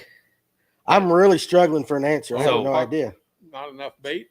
So here's how did the newspaper article claim that was a Florida bass? Well, As a biologist, That's a trick question. As the Yeah, that biologist, is. That's you know, the it, most- yeah, it right. really bugs me that they're putting it out there to the public that these Florida bass created this this 12-pound bass. And there's no way to know we whether didn't it was. did we genetically test that bass? I don't know. He let it go That's what I'm saying. because he told me where he let it go, and and it I got fished for it posted the up. following week. And it got posted by a reputable source that it was thanks to the Florida bass. And I'm like, did we genetic test this bass? So there is a possibility. What you're saying is that had no F1 genetics in it. Yeah. And But that- it's unknown. But I just saw it was just interesting. I was like, how can we claim the Floridas did this if we don't know? So everybody that's riding the Florida train, I'm just saying maybe let's, if we want to figure this out, we need to do more genetic testing in these areas when we catch big fish like that. I see what you're It'd saying. be now. interesting to start doing some genetic testing on these fish to see if these big fish are from that. Yeah. I think my theory is a couple things. I've seen a lot of habitat improvement up Stamps Creek, Little River, Sweetwater, some of these tributaries. They're planting water willow. They're planting other aquatic plants. What they're doing is creating an environment that Florida bass would thrive in. I think that's really great to help establish these largemouth. They're adding brush up in these areas. How Yeah. do you plant that kind of stuff that would drop in the water 17 feet? They actually drop it when it is low. You'll see them out there planting it in like November, October, sometime in that time frame. Like when they're about 7 foot low, you'll see them out there on the flats planting these seedlings, and they just regrow back in the spring. So And it's like submersed weeds. It's not a submersed weed. It comes up through the top and emergent, but it'll grow that you could fish a frog 10, through 12 it. feet. No, it's a shallow water, 3 foot and less. But those largemouth are on it, and I mean, I've fished a frog through it with my buddy, and he catches them on a frog on Allatoona through that grass, Yeah. You told me about that. and like nice largemouth, Yeah. 4+ pounders. Now back to the Florida thing, they could have also been an F1 cross if there was some pure northerns left in that lake. Most lakes around here have northern genetics, so you could be reaping for 12 years F1 crosses, 10 years. Like every year that you stock a Florida, if they find a northern cross, you're getting F1 offspring with that Okay. pure Florida, pure northern. So I think we're seeing a couple of things. There's some pure Floridas that have the potential to grow that big, and you're also getting F1 offspring in that lake somewhere. You're getting a lot of unknown offspring with unknown genetics, but you're getting kind of the best of both worlds. You're getting, because an F1 bass takes the northern traits of being an aggressive fish that's going to grow very quickly, versus a Florida bass that is a very lazy fish that can grow to big weights, but they're a little slower grower usually. So the Florida bass in general grow larger than the F1, Correct. but the F1 grows faster Typically, typically. they have more aggressive traits. Yeah, they're meaner. So you're thinking, and this again, your hypothesis that may not be a pure F1 fish. of Well, that they could be size. Floridas or F1s, or it could be from the habitat improvements and the bluebacks declining the largemouth population. But Yeah. there's a lot of things that are spinning in my head.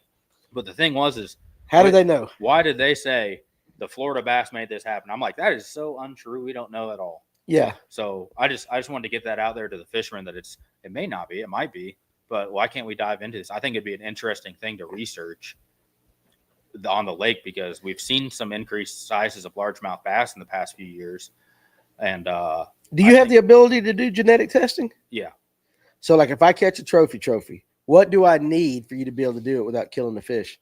we have a new sample kit that I believe we're taking fin clips now, and we can do genetic testing. And it's really cool, the new genetic testing that's out there. There's a hatchery in South Georgia that we do our testing with, and we buy all our bass from, and they're next level genetics. They kind of work with share lunkers and some Florida projects, and they work with a team of very high level geneticists and very smart people, way smarter than me. And they found that all these trophy bass have specific alleles, and only those bass carry these alleles. So What the hell's an allele? it's part of the genetic makeup. Oh, so it's part of their DNA Yeah, kind of so thing. there's Okay. I thought it was like the something on the fish. subset of 100 bass that are over 10 pounds. They found a subset that all have the exact same 8 alleles, and Okay. they call these trophy markers. Those fish have the highest potential to become trophies, because out of all the share lunker fish, they were all exactly the same genetic, like those alleles, and they grew to 10+ pounds. That hatchery took those fish and made it their brood stock. Are they Floridas or F1s? They're Floridas, So they're Floridas. and I don't I'm know, learning so much tonight. but so they have these fish that like I can stock that are made of the highest trophy potential alleles that I can put into your pond out of like the programs that are out there to research. They cost more. Oh yeah, they're expensive. for For a little fingerling bass, they're expensive. But we just stocked some in my boss's lake that we drained and restarted. So we're going to be doing research on it in the next few years. So I hopefully have something to report to you in a few years.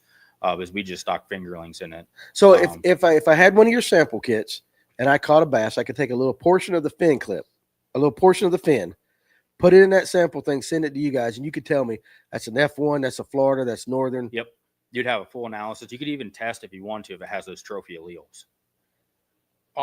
It would give you a percentage and talk how high of a percentage this fish has a chance to be a trophy fish. Can you do that on spots?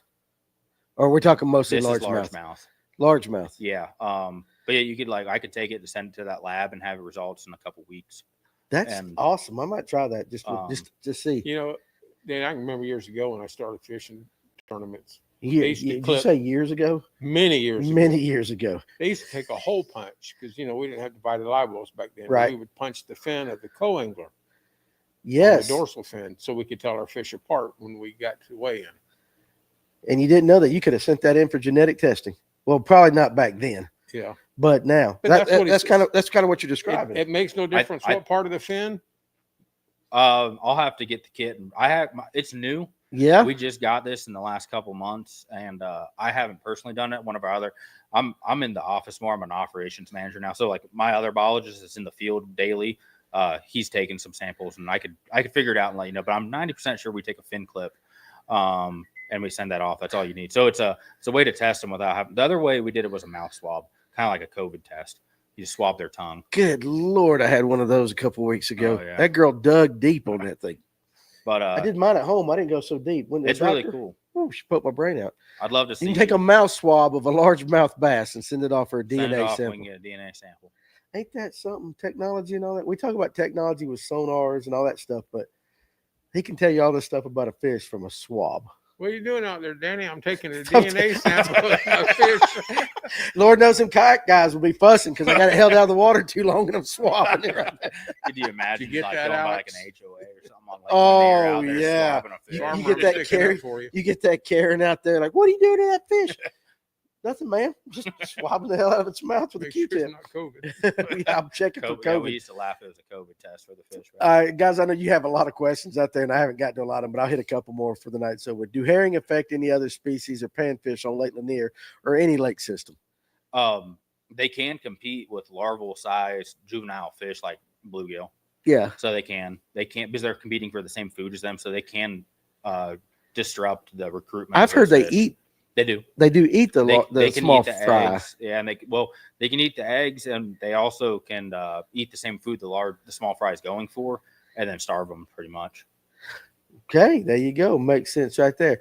Darian Moss, what's your opinion on having 392 tournaments every weekend year round on lakes like Hartwell and Lanier? Does tournament fishing, now we're going to get into a little touchy subject, but does tournament fishing negatively affect a lake in mass quantity? Well, fishing pressure does affect lakes. Right. It makes them tougher to catch. You know, they're just harder to catch from fishing pressure. Yeah. That's an easy answer. Yeah. In terms of hurting the lake, the only things that hurt it is we're targeting the biggest fish in the lake. Right. And then we're putting them in the live wells, and we are causing mortality. Yeah. To the wrong fish that we should be causing mortality to. Should be keeping them 12 inches. The smaller ones is the ones that need to be coming out because they're competing so much. The bigger ones have made it past the curve, your 4 or 5 pounders, and they got plenty to eat because they can turn around and eat small bass, small bluegill, everything. Right. So it does hurt some of these bigger fish if you're not handling them properly. Because those big fish then may go off and die. I'm not too concerned about their reproduction, like on a bed, because then you're just creating tons of little fish. Right. That doesn't really bother me too much unless you have a recruitment issue where you don't have enough bass. But that's rare. So it can affect the fish if you're only targeting these big fish and you're always harming the bigger fish. Yeah. And you know, that's why, why am I catching all these 15 inchers? Yeah. Well, start pulling those out and protecting these ones, and you might have a little bit better results. Does a slot limit help with something like that? Certain lakes. Certain lakes? Yeah, a slot limit's kind of sometimes it needs to be a certain biological situation for it to work well. It does protect those bigger fish. That's not the goal of the state. So Again, they're yeah, not you're gonna, right. Yeah. they're not going to put a slot limit on Lake Lanier because they're pretty happy right now. They're making a lot of money. A lot of money right there. So They go back into the fishery. how many rods do you have on the deck during a derby? Oh, all my rods. Yeah, like listen, Like, I have them all, but I only fish with like 3. yeah, I probably bring like 8. Yeah. What are the spawning depths for spots in smallmouth? King of Bass wants to know. Deeper than largemouth. They do, yeah. But They it are. depends on the lake. Mhm. Where's your suitable spawning habitat on that lake? That's where they're going to spawn. Yeah. Is it in 4 foot or is it in 10 foot? If it might be a little bit deeper for It's some more routes. about the habitat than it Yeah. is depth. Yeah, they're going to spawn where the habitat is, not necessarily. What It could be about water it could be clarity? 8 foot, but if it's a giant rock cliff, they're not going to spawn there. Yeah. Well, he asked, what about water clarity? I don't think that plays a part if they're not feeling pressured. Okay, that makes sense. Creek Crawler says in the Navy, we could see a goldfish fart from 300 yards out. I don't doubt that a bit, 100%. Bottom Line Outdoors says, instead of harvesting more bass, would relocating bass to fisheries that need more bass be a reasonable idea? Now, I'm not the brightest guy in the world, but I would say that there would be a cost associated with that for the people that have to transport them back and forth. You get into some economics. Yeah, I mean, if you want me to haul your fish, we can figure it out. Yeah, we kind of talked But- about that before. Yeah, But, well, we haven't touched on the pond, draining the pond. What all happens to those fish? Yeah. But to answer that question, the legality of that part, moving fish from a public lake, I don't recommend. Legally transporting fish without a hauling license and all that, you can get in a lot of trouble. So, yeah, it's never a good idea to move fish. That's how spotted bass got into some of these lakes they shouldn't be in. I don't suggest doing that. I'd rather you put them in a cooler. And small fish taste better anyway. Oh yeah, all fish taste good. They all good, but I mean, 12-inch largemouth will taste better than I ate a 25 5-pound inch. largemouth out of Lake Coney. It tasted fine. I don't think they get spongy when they get big, kind of. Anyway, so let's see. I'm going through trying to get a couple more. Pull up Captain Morgan. I haven't done anything. He's got several of them in a row right there. Anderson, South Carolina, near Hartwell. Yeah. We've been managing 2 farm ponds, 2 acres each, and harvesting bass under 14 inches. Have a healthy population of bass of all sizes and of red ear and bluegill. It's a 30-year-old pond. Go to his next one. But focused on increasing bass size. Looking to stock feeders / forage. We have a fish truck coming next week with Gambusia. Looking into threadfin and tilapia. Could you briefly touch on your next one? Thoughts or suggestions? I know that's a loaded question. Would like to talk further about your services. I guess we might get you a customer, baby. Yeah. Hey, just give me a commission. Thanks. Well, what's your thoughts on that? And what the heck is a Gambusia? That's a mosquito fish. Or what the hell's that? It's a little tiny fish that lives in the shallow waters. I'm gonna save Captain J Morgan some money here. Save him some money. That is a waste of time. Gambusia. To be blunt, you're wasting your money on that. A fish this big is never gonna increase anything in your pond except the dent in your wallet. Okay. Stocking fathead minnows and Gambusia mosquito fish in a established lake or pond is a waste of money because nothing is going to grow from eating this. They need to be eating. If you have a 14-inch bass, it needs to be eating to grow a bluegill 1/3 its size. So that bass needs to be eating a 4 to 5-inch bluegill. So what your money better spent is to stock bluegill instead of Gambusia, or if you stock threadfin shad. And if you're in South Carolina, tilapia are legal. They're illegal in Georgia, but tilapia in South Carolina, they reproduce every 30 days, and they're mouth brooders. So they suck their babies up into their mouth, their fry, and then they spit them out when a bass goes by. So their survival is extremely high. They reproduce every 30 days, and they will grow quickly with fish food. I think he said he was putting a feeder out. So my recommendation would be go ahead and stock bluegill. You can do your threadfin shad because that will diversify your forage. Your bass now will eat threadfin shad, tilapia, and bluegill instead of just bluegill. So now your bluegill have a chance to increase their population while they're eating the other species. And then your tilapia will reproduce so much that they're going to have a ton of food. Every 30 days. Yeah, I got that. But we talked earlier, and you said every 10 to 12 years, the pond should be completely drained and redone. He's got a 30-year-old pond. Yeah. Recommendations? Well, you can improve a fishery without draining it. I've seen it happen, but you have to be very religious on harvest. There's a lake in Alpharetta or Milton area, and the guy harvested every single bass he caught for an entire year. His lake went from dinks to 4 to 5 pounders in a couple years. And I go shock it, and there's bluegill everywhere and giant bass everywhere. And that you can manage it. But if you want to grow trophy fish and you want to grow them now, the cheapest and most effective way to deal with that is to drain your pond, rote on it with a chemical that will kill the fish and restart the fishery. You will save money and you'll have results faster. You should stock properly with a professional. You can grow a bass to 8 pounds in three years. Really, that fast? Now, 3 to 4 years. When we talk about this too, do you take once a lake gets so old, do you have to replenish the cover? Like I know you can put rocks in there, but we see a fallen tree in a lake or something. Well, eventually that thing's going to rot. Yeah. So do you have to go in for somebody like him who has a 30-year-old lake? Do you have to go in every so often and we put down timber, brush on those types of lakes? Yeah, that's a great question. You do. Christmas trees are fantastic habitat. They last about a year, and then they turn into a stump, a log.